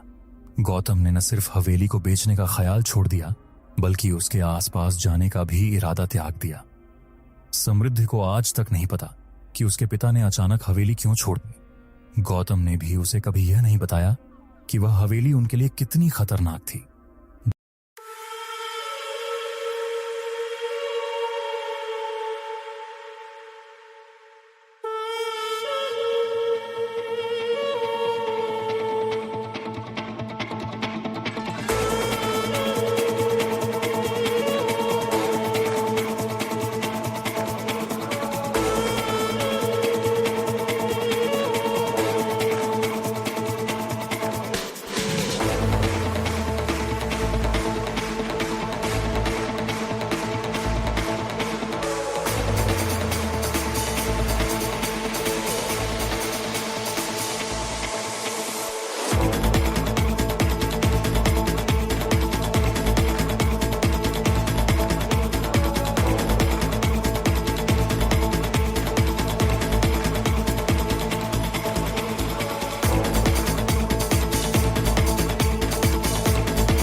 रात का समय था और हॉस्टल के कमरे में हल्का हल्का अंधेरा छाया हुआ था। कमरे में 4 दोस्त सोनल, रिया, करण और सुमित बैठे थे। ये चारों दिल्ली यूनिवर्सिटी के हॉस्टल में रह रहे थे और अक्सर रात को मजाक और मस्ती करते थे। लेकिन उस रात कुछ अलग करने का मन बना। सोनल ने अचानक एक आइडिया दिया, क्यों ना आत्माओं को बुलाने का एक मजेदार एक्सपेरिमेंट किया जाए। हालांकि सबको थोड़ी घबराहट हो रही थी, लेकिन जोश और मजे के मूड में सभी तैयार हो गए। रिया ने हंसते हुए कहा, क्या तुम लोग सच में आत्माओं पर यकीन करते हो? ये सब बेकार की बातें हैं। लेकिन करण ने उसे चिढ़ाते हुए कहा, अरे डरने की जरूरत नहीं, ये तो बस एक गेम है और अगर कुछ हुआ तो मजा ही आएगा। उनकी बातें सुनकर सभी थोड़ा नर्वस जरूर हुए, लेकिन सोनल ने सबको चुप कराते हुए बोला, अरे एक बार ट्राई करने में क्या हर्ज है। सुमित ने कमरे के बीच में एक पुरानी मोमबत्ती रखी और उसके चारों ओर गोल घेरा बना दिया। सबने अपनी अपनी सीट संभाल ली। कमरे में माहौल गंभीर हो गया। मोमबत्ती की हल्की हल्की रोशनी में सबके चेहरे थोड़े डरे हुए दिख रहे थे, लेकिन कोई भी डर को जाहिर नहीं कर रहा था। सोनल ने धीरे धीरे सिक्का बीच में रखा और एक कागज पर आत्माओं को बुलाने के लिए कुछ मंत्र लिखे, जो उसने इंटरनेट पर खोजे थे। वो जानती थी कि यह सिर्फ मजाक है, लेकिन मन में कहीं एक अजीब सी उत्सुकता और घबराहट भी थी। सबने धीरे धीरे मंत्र पढ़ना शुरू किया। कमरे में अजीब सी खामोशी फैल गई और सबकी सांसें धीमी और गहरी हो गई। जैसे जैसे मंत्र का उच्चारण होता गया, कमरे का तापमान अचानक गिरने लगा। करण ने हंसते हुए कहा, क्या किसी ने एसी ऑन कर दिया है? लेकिन उसकी आवाज में भी हल्की सी घबराहट थी। अचानक एक ठंडी हवा का झोंका कमरे में चला आया और मोमबत्ती की लौ एक अजीब ढंग से कांपने लगी। रिया ने अपने हाथ से उसे छूकर देखा, लेकिन हवा के झोंके ने उसे और भी डराया। ऐसा लग रहा था मानो कमरे में किसी अदृश्य शक्ति की उपस्थिति हो। लेकिन मजाक के मूड में रहते हुए करण ने बोला, अरे ये तो बस हवा है, कुछ नहीं है यहां। उन्हें ऐसा महसूस हो रहा था जैसे सच में किसी को बुला लिया है। सोनल की धड़कनें बढ़ गई थी, लेकिन उसने खुद को शांत रखने की कोशिश की। उसने सोचा कि शायद यह उनके दिमाग का खेल है। तभी सबको हल्की सी कानों में फुसफुसाहट सुनाई देने लगी, मानो कोई धीरे धीरे उनसे बात कर रहा हो। और तभी कमरे की खिड़की से एक जोरदार आवाज आई, मानो किसी ने खिड़की पर अपने नाखून घिसे हो। अब सभी दोस्त गंभीर हो गए थे, क्योंकि मजाक मजाक में शुरू हुआ ये गेम अब हकीकत में डरावना लगने लगा था। घड़ी ने ठीक 12 बजाए और कमरा अचानक एक अजीब सी खामोशी में डूब गया। चारों दोस्त सोनल, रिया, करण और सुमित मोमबत्ती की मंद रोशनी में घिरे बैठे थे। मोमबत्ती का हल्का सा प्रकाश उनकी डरी हुई आंखों में झलक रहा था, लेकिन फिर भी कोई अपने डर को जाहिर नहीं कर रहा था। कमरे के बाहर की हल्की हल्की हवा की आवाज अब किसी बड़े तूफान का आभास दे रही थी। रिया ने हल्की आवाज में कहा, शायद हमें इसे यही रोक देना चाहिए, कुछ ठीक नहीं लग रहा। सोनल ने उसकी बात को मजाक में टालते हुए कहा, अरे अभी तो शुरुआत है, डरने का कोई कारण नहीं है, यह सब बस हमारे दिमाग का खेल है। लेकिन मन ही मन सोनल भी थोड़ी घबराई हुई थी। कमरे का तापमान तेजी से गिरने लगा था, जिससे सबके हाथ पैर सुन्न होने लगे थे। करण, जो हमेशा सबसे निडर बनता था, अब थोड़ी बेचैनी महसूस कर रहा था। उसने बात को हल्का करने के लिए कहा, शायद ये पुरानी बिल्डिंग में हवा का असर है, डरने की कोई बात नहीं है। लेकिन उसकी बात पूरी होते ही एक ठंडी हवा का झोंका कमरे के अंदर आ गया, जिससे मोमबत्ती की लौ अचानक से हिलने लगी और कमरा और भी डरावना लगने लगा। सबके दिल की धड़कनें तेज हो चुकी थी, लेकिन कोई अपनी जगह से हिल नहीं रहा था। सुमित ने अचानक महसूस किया कि उसकी पीठ के पीछे जैसे कोई अदृश्य परछाई थी, जिसने धीरे धीरे उसके कंधे पर हाथ रखा हो। उसने झटके से पलटकर देखा, लेकिन पीछे कुछ नहीं था। सबने उसकी इस हरकत को देखा और करण ने मजाक में कहा, अरे भूत नहीं है यहां, बस तुम्हारी कल्पना है। लेकिन सुमित के चेहरे की हवाइयां उड़ी हुई थी और उसकी आंखों में एक अजीब सा डर था। तभी एक हल्की सी आवाज कमरे के कोने से आई, जैसे किसी ने धीरे धीरे फुसफुसाते हुए कुछ कहा हो। वो आवाज सुनकर रिया ने अपनी जगह से हल्का सा पीछे हटने की कोशिश की, लेकिन डर से उसका शरीर ठिठक गया। उसे ऐसा लगने लगा जैसे वो कमरे में अकेली नहीं है, बल्कि कोई और भी है जो हर एक हरकत को गौर से देख रहा है। तभी कमरे की खिड़की अचानक से अपने आप खुल गई और तेज हवा का झोंका अंदर आया। खिड़की का कांच अजीब तरीके से कंपन कर रहा था, जैसे किसी अदृश्य शक्ति ने उसे जबरदस्ती खोलने की कोशिश की हो। कमरे में अजीब सी ठंडक और बदबू फैल गई थी, मानो किसी अनजाने व्यक्ति की मौजूदगी हो। अब चारों दोस्तों को यकीन होने लगा था कि उन्होंने किसी ऐसी शक्ति को जगा दिया है जो उनसे नाराज है। सोनल ने धीरे से कहा, शायद हमें माफी मांग लेनी चाहिए और इस खेल को यही खत्म कर देना चाहिए। लेकिन करण ने उसे टोकते हुए कहा, यह सब बकवास है, डरने की कोई बात नहीं, हम खुद को बस अननेसेसरी डरा रहे हैं। लेकिन उसकी आवाज में भी डर की एक हल्की झलक थी। चारों दोस्तों को अब समझ आ चुका था कि यह कोई मामूली घटना नहीं है। अंधेरा, ठंडक और वो अदृश्य शक्ति, ये सब उनके हौसले को बुरी तरह तोड़ रहे थे। उन्होंने सिर्फ मस्ती के लिए शुरू किया था, लेकिन अब इस खेल ने उन्हें एक ऐसे मोड़ पर लाकर खड़ा कर दिया था जहां से पीछे हटना आसान नहीं था। कमरे में अब अजीब सी खामोशी और डरावनी सिहरन छाई हुई थी। चारों दोस्त सोनल, रिया, करण और सुमित ठिठके हुए अपनी अपनी जगह पर बैठे थे।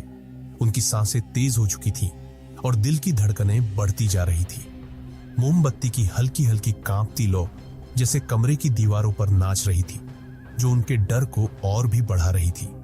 सबकी नजरें उस लौ पर टिकी थीं और उनके मन में एक ही सवाल था, क्या वाकई कोई अदृश्य शक्ति उनके आसपास है?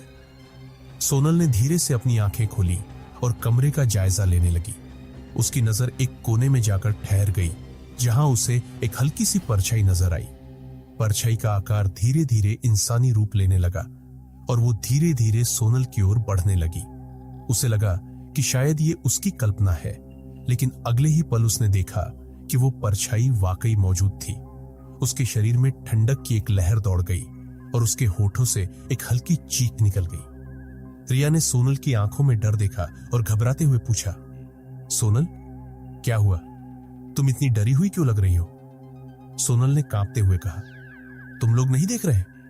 वो परछाई, वहां कोने में कोई खड़ा है। रिया और बाकी दोस्तों ने उसकी बात को पहले तो मजाक में लिया, लेकिन जैसे ही सबने उस कोने की ओर देखा, उनके चेहरे का रंग उड़ गया। परछाई अब धीरे धीरे और भी स्पष्ट होने लगी थी। ऐसा लग रहा था जैसे कोई अदृश्य शक्ति उस परछाई को अपने साथ खींच रही है। रिया ने तुरंत अपनी आंखें बंद कर ली और किसी मंत्र का उच्चारण करने लगी, मानो वो शक्ति को दूर भगाने की कोशिश कर रही हो। करण ने घबराहट में कहा, यह सब शायद हमारे दिमाग का खेल है, कोई भूत वूत नहीं होते। लेकिन उसके स्वर में खुद असमंजस और डर साफ झलक रहा था। सुमित ने अपने हाथ से खिड़की की ओर इशारा किया और कहा, क्या तुम्हें भी खिड़की के पास से किसी के कदमों की आवाज आ रही है? कमरे में सबके बीच एक अजीब सा सन्नाटा छा गया। तभी एक अजीब सी फुसफुसाहट ने कमरे की खामोशी को तोड़ दिया। वो आवाज इतनी धीमी और डरावनी थी कि सबके रोंगटे खड़े हो गए। ऐसा लग रहा था जैसे कोई उनके बहुत करीब आकर कुछ कहने की कोशिश कर रहा हो। अब चारों दोस्तों का साहस पूरी तरह जवाब दे चुका था। सोनल ने घबराते हुए कहा, हमें माफी मांग लेनी चाहिए, शायद हमने आत्माओं से खेलकर कोई गलती की है।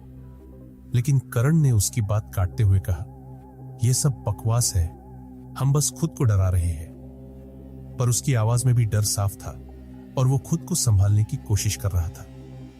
अचानक खिड़की पर किसी ने जोर से नाखून घिसने की आवाज निकाली। वो आवाज इतनी डरावनी थी कि सबकी चीख निकल गई।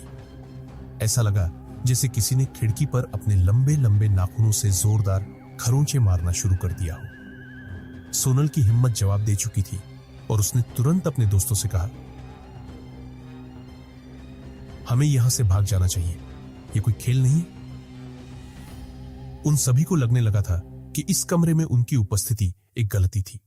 वो सिर्फ मस्ती के लिए यहां बैठे थे, लेकिन अब हर किसी के मन में एक ही सवाल था, क्या वो सही सलामत यहां से निकल पाएंगे? कमरे में अब डर का माहौल पूरी तरह हावी हो चुका था। चारों दोस्त सोनल, रिया, करण और सुमित घबराए हुए अपनी अपनी जगह पर बैठे थे, पर उनकी नजरें अब बार बार कमरे के चारों ओर घूमने लगी थी। उन्हें ऐसा महसूस हो रहा था कि जैसे कोई अदृश्य शक्ति लगातार उन्हें घूर रही हो।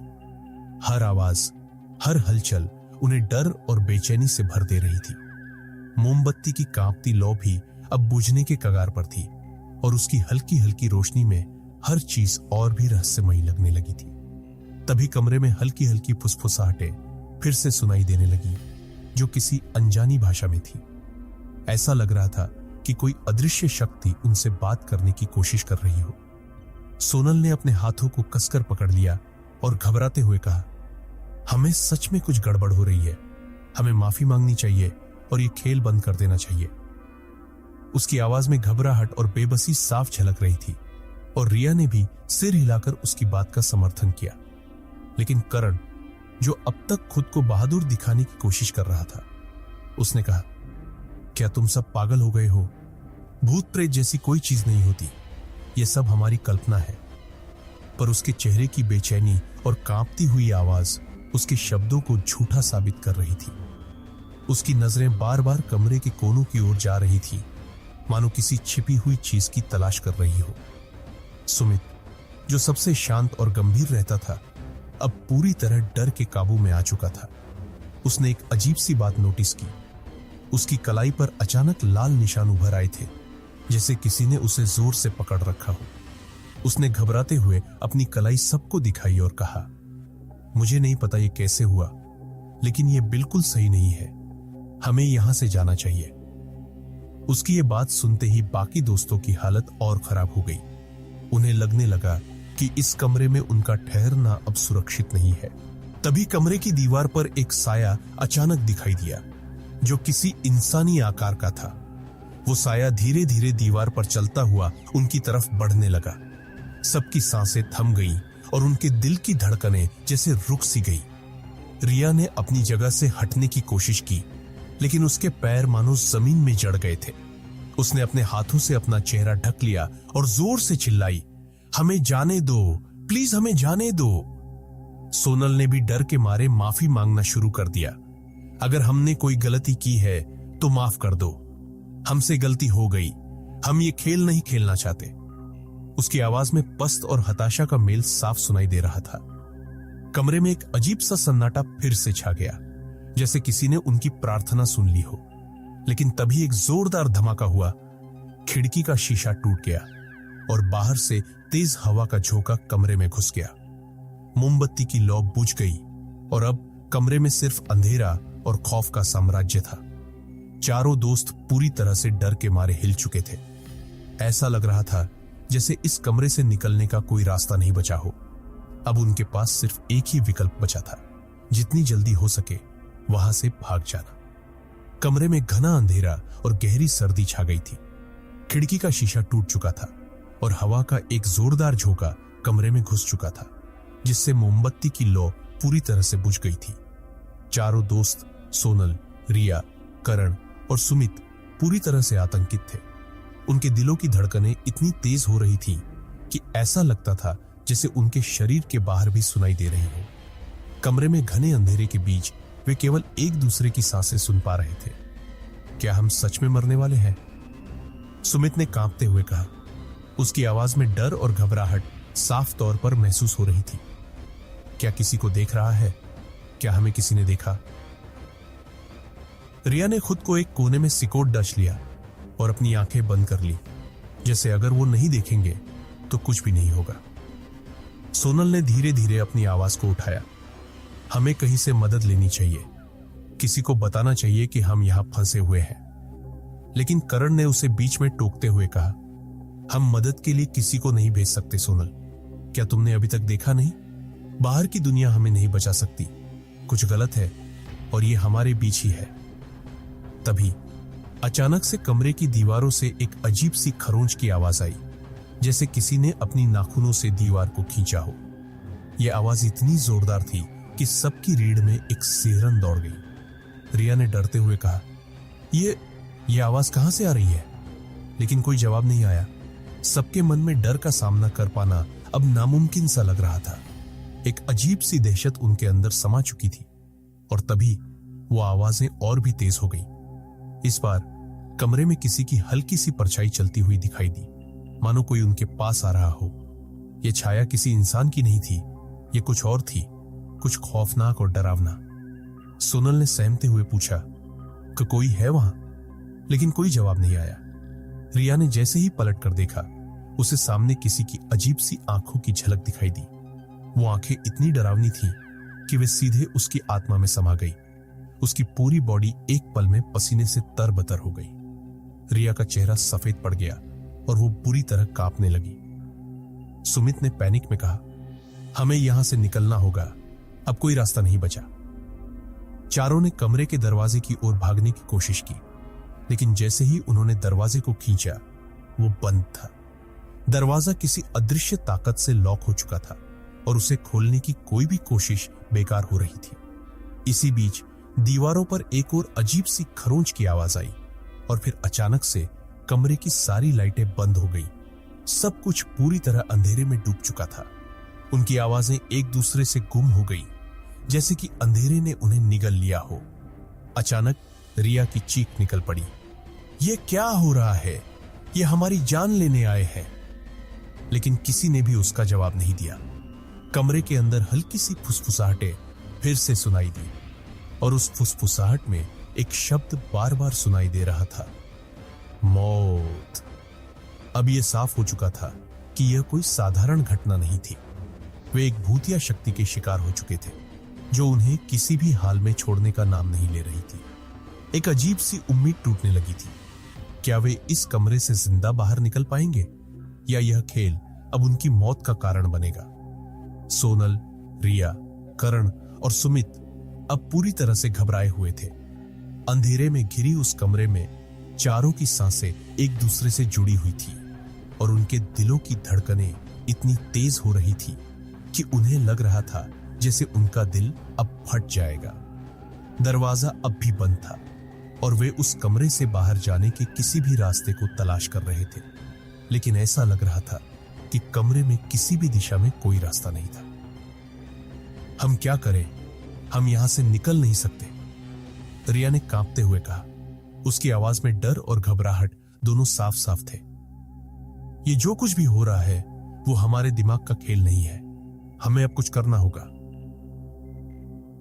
रिया की आवाज में अब एक प्रकार का थकावट और हार मानने की झलक थी, लेकिन साथ ही एक उम्मीद भी थी, एक उम्मीद कि वो बाहर निकल सकेंगे। सोनल ने खुद को संभालते हुए कहा, कभी कभी हमें चीजों को समझने के लिए डर से लड़ना पड़ता है। हमें उस शक्ति से मुकाबला करना होगा जो हमें घेर रही है। अगर हमने भागने की कोशिश की और फिर से डर के मारे रुक गए तो ये हमें कभी नहीं छोड़ेंगे। उसकी आवाज में एक अजीब सी हिम्मत थी, लेकिन सबका ध्यान अब उस अंधेरे में घूमती हुई उस छाया पर था जो अचानक से उनके सामने आ गई थी। यह छाया अब और भी स्पष्ट हो रही थी और इससे भी डरावनी बात यह थी कि वो छाया किसी इंसान की नहीं बल्कि किसी अनदेखी बुरी शक्ति की प्रतीत हो रही थी। क्या तुम सब देख रहे हो? करण ने डरते हुए कहा और उसकी आवाज में कुछ टूटने की आवाज सुनाई दी। ये किसी इंसान की तरह नहीं है, ये कुछ और है। उसकी बात ने सभी को और भी घेर लिया।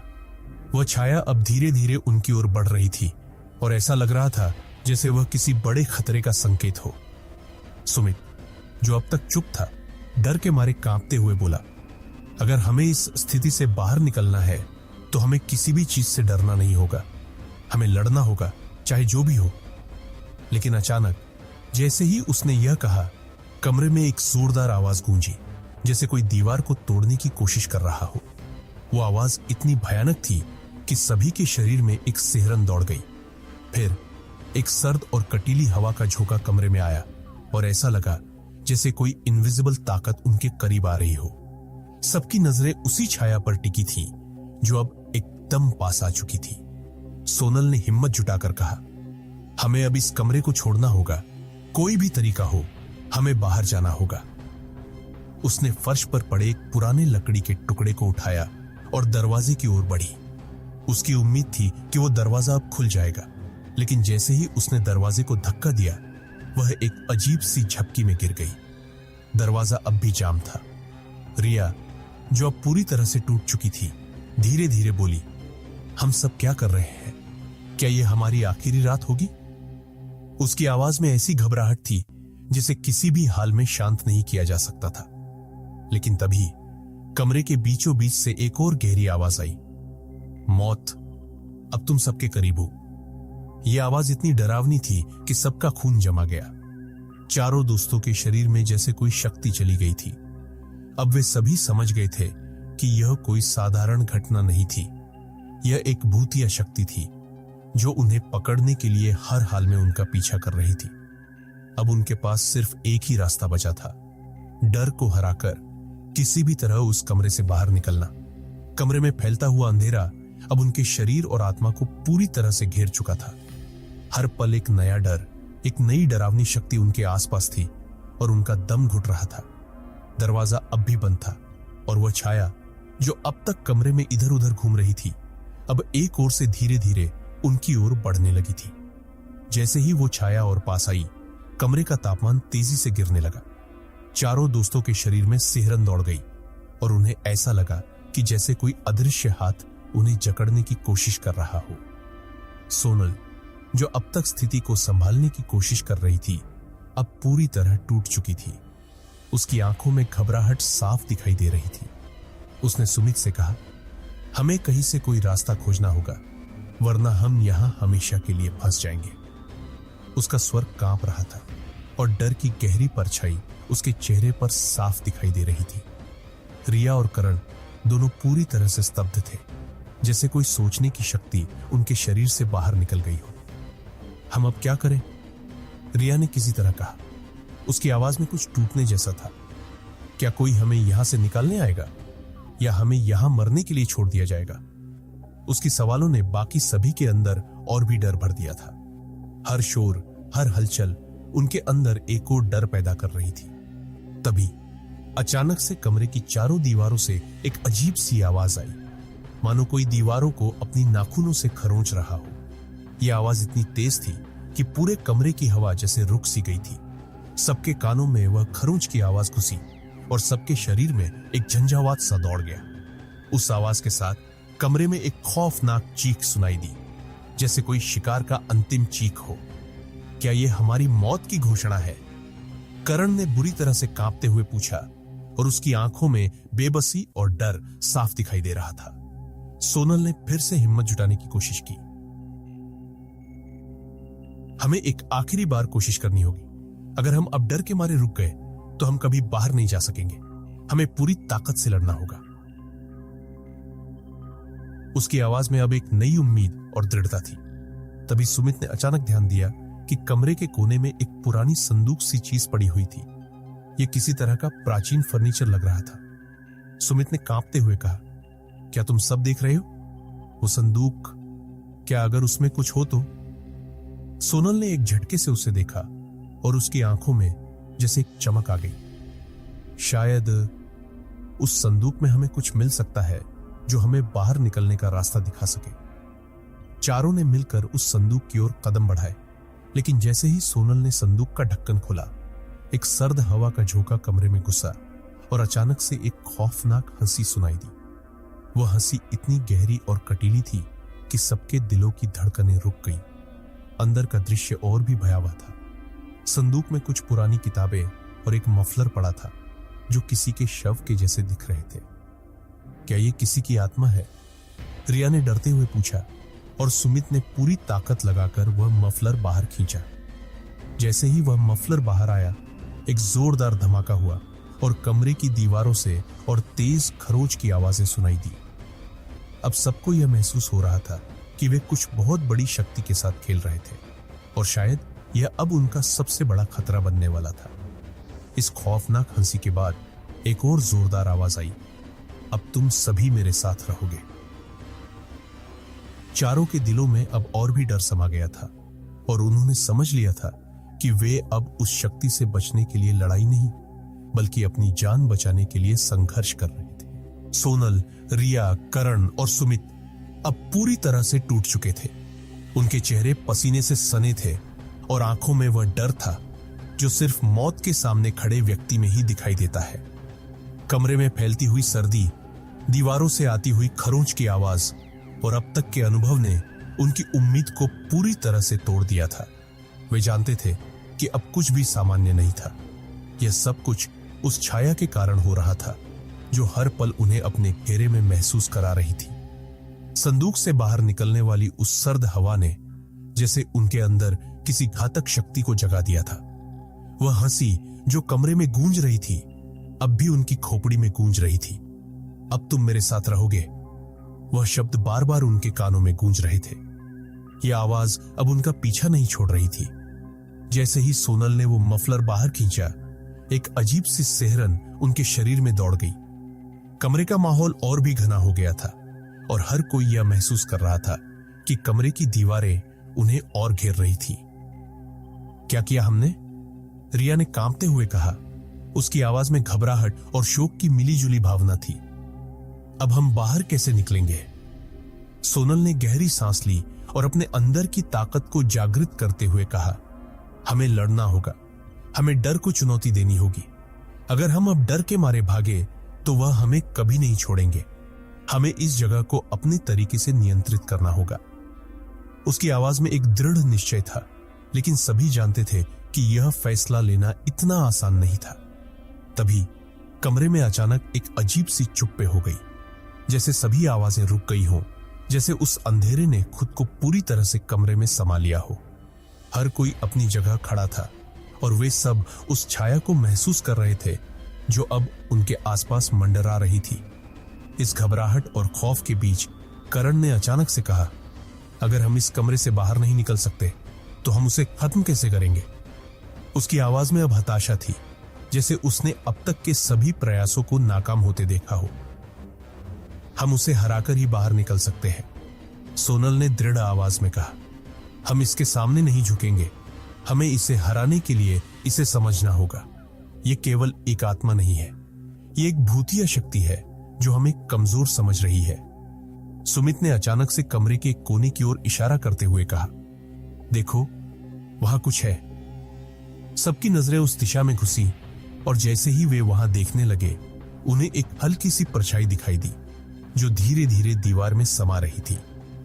परछाई के गायब होने से पहले वे सभी यह महसूस कर रहे थे कि उस छाया के भीतर कुछ घातक था, एक शक्ति जो उन्हें हर पल निगलने के लिए तैयार थी।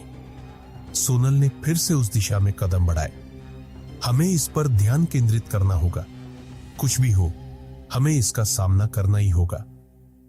अब वो जानते थे कि यदि इस पर ध्यान नहीं दिया तो वे कभी बाहर नहीं निकल पाएंगे।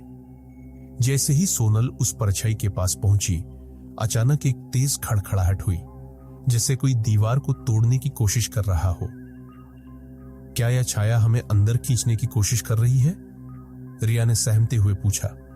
उसकी आवाज में अब पूरी तरह से डर था और वह कुछ और बोलने की हिम्मत नहीं कर पा रही थी। अगर हम इस छाया से लड़ने में असफल हो गए तो हम कभी इस जगह से बाहर नहीं निकल पाएंगे। यह हमारी आत्माओं को अपने कब्जे में ले लेगी। सोनल ने एक गहरी सांस ली और खुद को शांत किया। हमें उस शक्ति से जूझना होगा जो इसे नियंत्रित कर रही है। उन्हें अब यह समझ में आ चुका था कि यह छाया केवल एक आत्मा नहीं थी, यह एक अदृश्य ताकत थी जो उनके डर का शिकार करने के लिए तैयार थी, और अगर उन्होंने इसका सामना न किया तो यह उन्हें कभी भी नहीं छोड़ेगी। चारों दोस्तों की हालत अब बेहद खस्ता हो चुकी थी। दरवाजे की खटखट, दीवारों से आती खरोंच की आवाज और अब छाया का लगातार उनका पीछा करना, सभी ने उन्हें उस खौफनाक सच्चाई का सामना करने पर मजबूर कर दिया था। उनके शरीर की ताकत जैसे धीरे धीरे खत्म हो रही थी और अंदर का डर हर पल उन्हें कमजोर करता जा रहा था। लेकिन सोनल ने अपनी आंतरिक शक्ति को जागृत किया और अपने दोस्तों से कहा, हमें डर को खत्म करना होगा, नहीं तो यह हमें जिंदा खा जाएगा। तभी अचानक से कमरे की हवा का रुख बदलने लगा, जैसे कुछ खौफनाक शक्ति धीरे धीरे अपना आकार ले रही हो। चारों दोस्तों की सांसें तेज हो गई और उनके अंदर से यह ख्याल आ रहा था कि वे अब किसी ऐसी शक्ति के सामने खड़े हैं जो इंसानियत से परे है। कमरे का माहौल अब और घना हो गया था, जैसे अंधेरे ने पूरी तरह से इस जगह पर कब्जा कर लिया हो। सोनल ने अपना ध्यान केंद्रित करते हुए कहा, हमें उस छाया से न केवल डरने की जरूरत है, बल्कि इसे खत्म करने का तरीका भी ढूंढना होगा। उसकी आंखों में अब एक ऐसी चमक थी जैसे वह किसी गहरे रहस्य को समझने के करीब आ रही हो।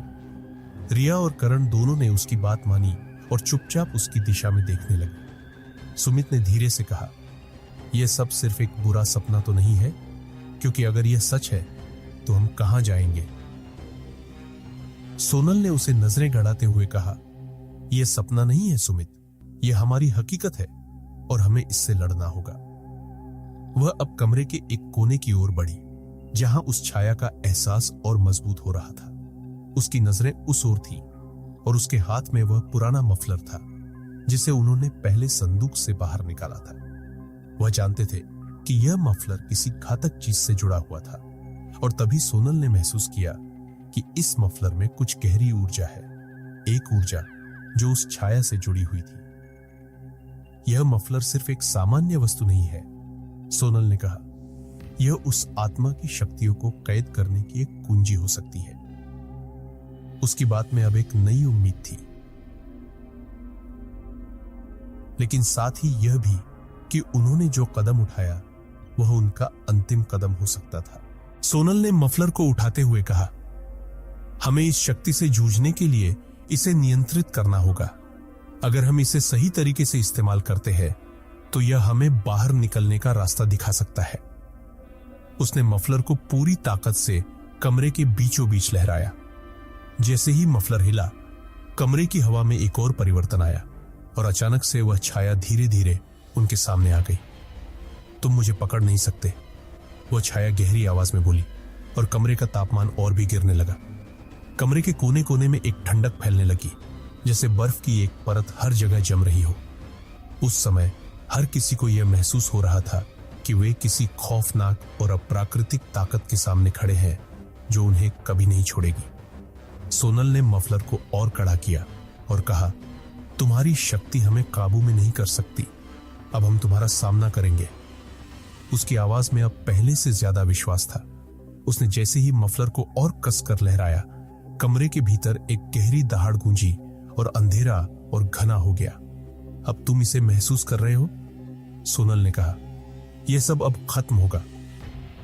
जैसे ही उसने मफलर को हवा में घुमाया, एक तेज चमक कमरे में गूंजी और अचानक से वह छाया पूरी तरह से विलीन हो गई, जैसे कुछ भी नहीं हुआ। लेकिन उस पल चारों के दिलों में यह एहसास था कि उनका डर कहीं ना कहीं अभी भी उनके अंदर जिंदा था और वे इस ताकत से पूरी तरह से मुक्त नहीं हो पाए थे। जैसे ही छाया विलीन हुई, कमरे में एक अजीब सी चुप्पी छा गई। चारों दोस्तों ने धीरे धीरे अपने शरीर को आराम दिया, लेकिन उनके अंदर का डर अब भी पूरी तरह से खत्म नहीं हुआ था। उन सभी ने महसूस किया कि कुछ बहुत गहरी और भयावह चीज अभी भी उनके चारों ओर मौजूद थी, भले ही वह अब दिखाई न दे रही हो। उस अंधेरे में जहां वे अब भी अपने कदमों को ध्यान से रख रहे थे, उन्होंने सोचा कि क्या सचमुच वे छाया को हरा पाए थे या यह केवल एक और धोखा था जो उन्हें फिर से भ्रमित करने के लिए किया गया था। सोनल, जो अब तक पूरी तरह से ठान चुकी थी कि उसे इस बुराई का सामना करना है, उसने गहरी सांस ली और कहा, हमने आज जो किया वह कोई साधारण बात नहीं है। यह छाया हमारे डर को खिलाती थी, हमारी कमजोरियों का फायदा उठाती थी, लेकिन हमें यह समझना होगा कि यह हमारे अंदर की शक्ति से हार गई है। उसकी आवाज में अब एक संतुलित और ठहरी हुई स्थिति थी, लेकिन वह भी जानती थी कि उनकी लड़ाई खत्म नहीं हुई थी। रिया ने कांपते हुए पूछा, तो क्या अब हम सुरक्षित हैं? क्या हमने इसे हमेशा के लिए हरा दिया? उसकी आवाज में एक अंतर्निहित घबराहट थी, जैसे वह अब भी डर रही हो कि कहीं वह सब कुछ फिर से पलट न जाए। हम पूरी तरह से सुरक्षित नहीं हैं, सोनल ने कहा। यह सब अभी भी हमारे आसपास हो सकता है।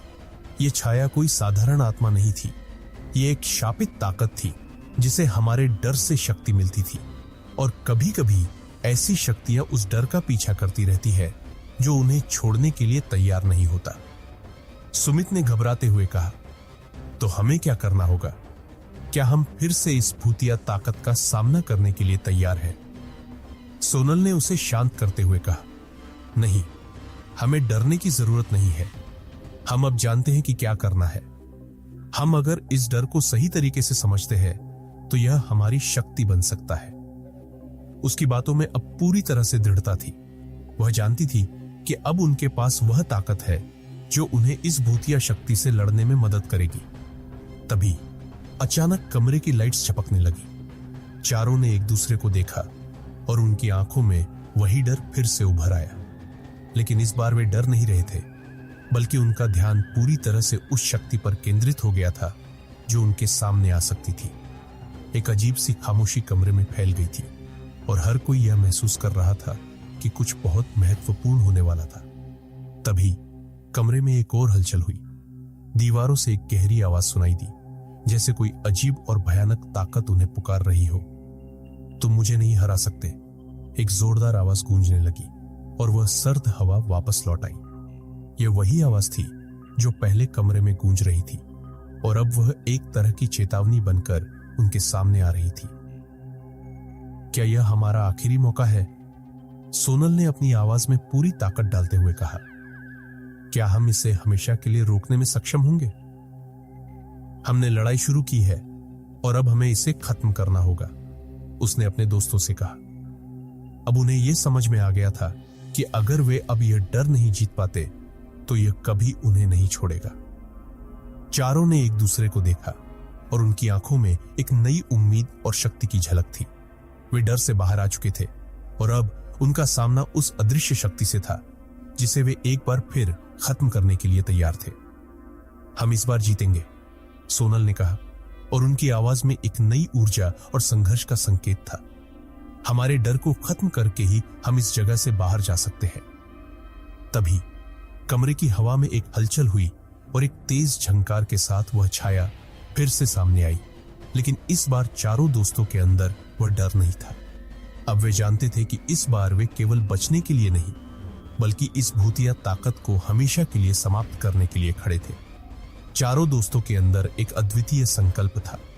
सोनल, रिया, करण और सुमित अब डर को पूरी तरह से नकार चुके थे। जैसे ही उस अंधेरे में घना साया फिर से प्रकट हुआ, वे जान चुके थे कि यह उनका आखिरी मौका था। कमरे की हवा अब और सर्द और भारी हो चुकी थी और हर दीवार से एक अजीब सी खरोंच की आवाज आ रही थी, जैसे कोई उन्हें अपने चंगुल में फंसा लेना चाहता हो। लेकिन अब इन सभी के चेहरों पर डर की जगह एक ठान लिया हुआ इरादा था। वे किसी भी कीमत पर उस छाया को खत्म करने का तय कर चुके थे। आगे बढ़ो, हम अभी भी जीते हैं, सोनल ने कहा, और चारों ने एकजुट होकर कमरे से बाहर कदम रखा। इस बार उनके दिलों में कोई डर नहीं था। जब चारों दोस्तों ने उस खौफनाक शक्ति को हराया तो कमरे में शांति छा गई थी, लेकिन उनके अंदर एक नई तरह का घबराहट महसूस हो रही थी। वे जानते थे कि जो कुछ भी हुआ वह केवल उनके साहस और एकजुटता की वजह से हुआ था। हालांकि वे सभी इस सच्चाई से भी अवगत थे कि उस भूतिया ताकत को हराने के बाद भी कुछ न कुछ अवशेष अभी भी उनकी जिंदगी का हिस्सा हो सकता था। अब उनका सामना केवल अपने डर से नहीं था, बल्कि उस बुरे अनुभव से उबरने की चुनौती थी।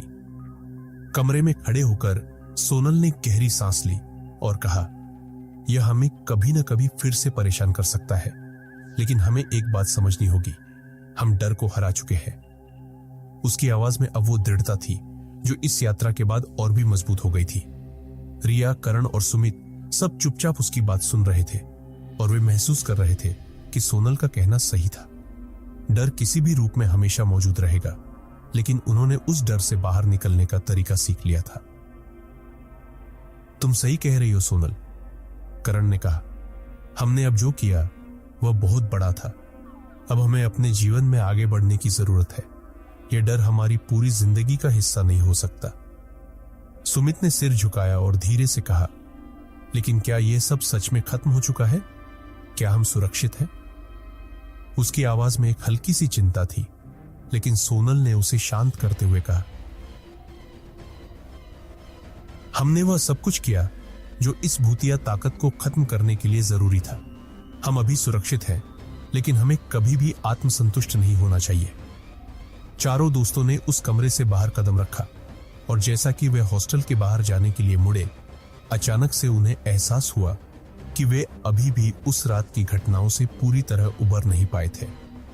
वे बेशक सुरक्षित थे, लेकिन उनके दिलों में एक छुपी हुई शंका थी। क्या वह शक्ति अब पूरी तरह से खत्म हो गई थी या यह फिर से वापस आ सकती थी?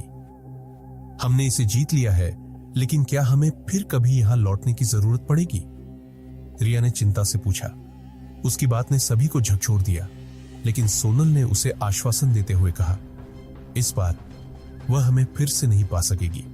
हम तैयार हैं और हमारी ताकत अब पहले से कहीं ज्यादा है।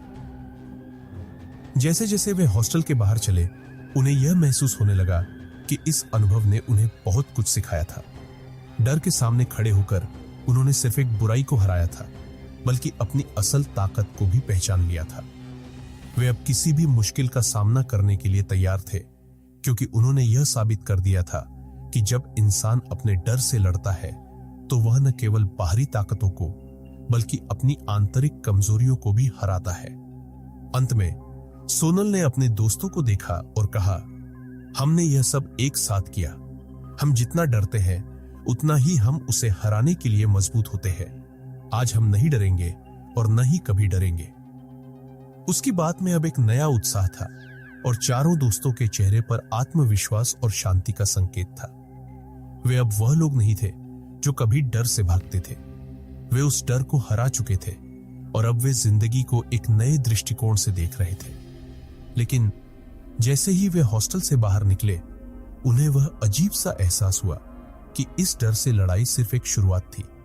अभी बहुत कुछ बाकी था और वे जानते थे कि दुनिया में कहीं और कहीं ना कहीं इस तरह की शक्तियां अभी भी मौजूद थी। लेकिन अब वे डर से नहीं, बल्कि उस डर से निकलने की ताकत के साथ उसका सामना करने के लिए तैयार थे।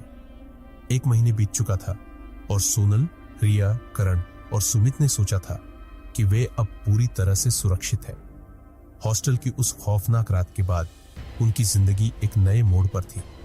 हालांकि उन चारों ने एक दूसरे से वादा किया था कि वे डर के सामने कभी झुके नहीं देंगे। वे सभी जानते थे कि कुछ तो ऐसा था जो अब भी उन्हें परेशान कर रहा था। ऐसा लग रहा था जैसे कुछ अधूरा रह गया हो, जैसे वो अंधेरा पीछे छोड़ आया हो जो कभी भी वापस आ सकता था। लेकिन फिर भी हर दिन एक उम्मीद के साथ वे अपनी जिंदगी में आगे बढ़ने की कोशिश कर रहे थे।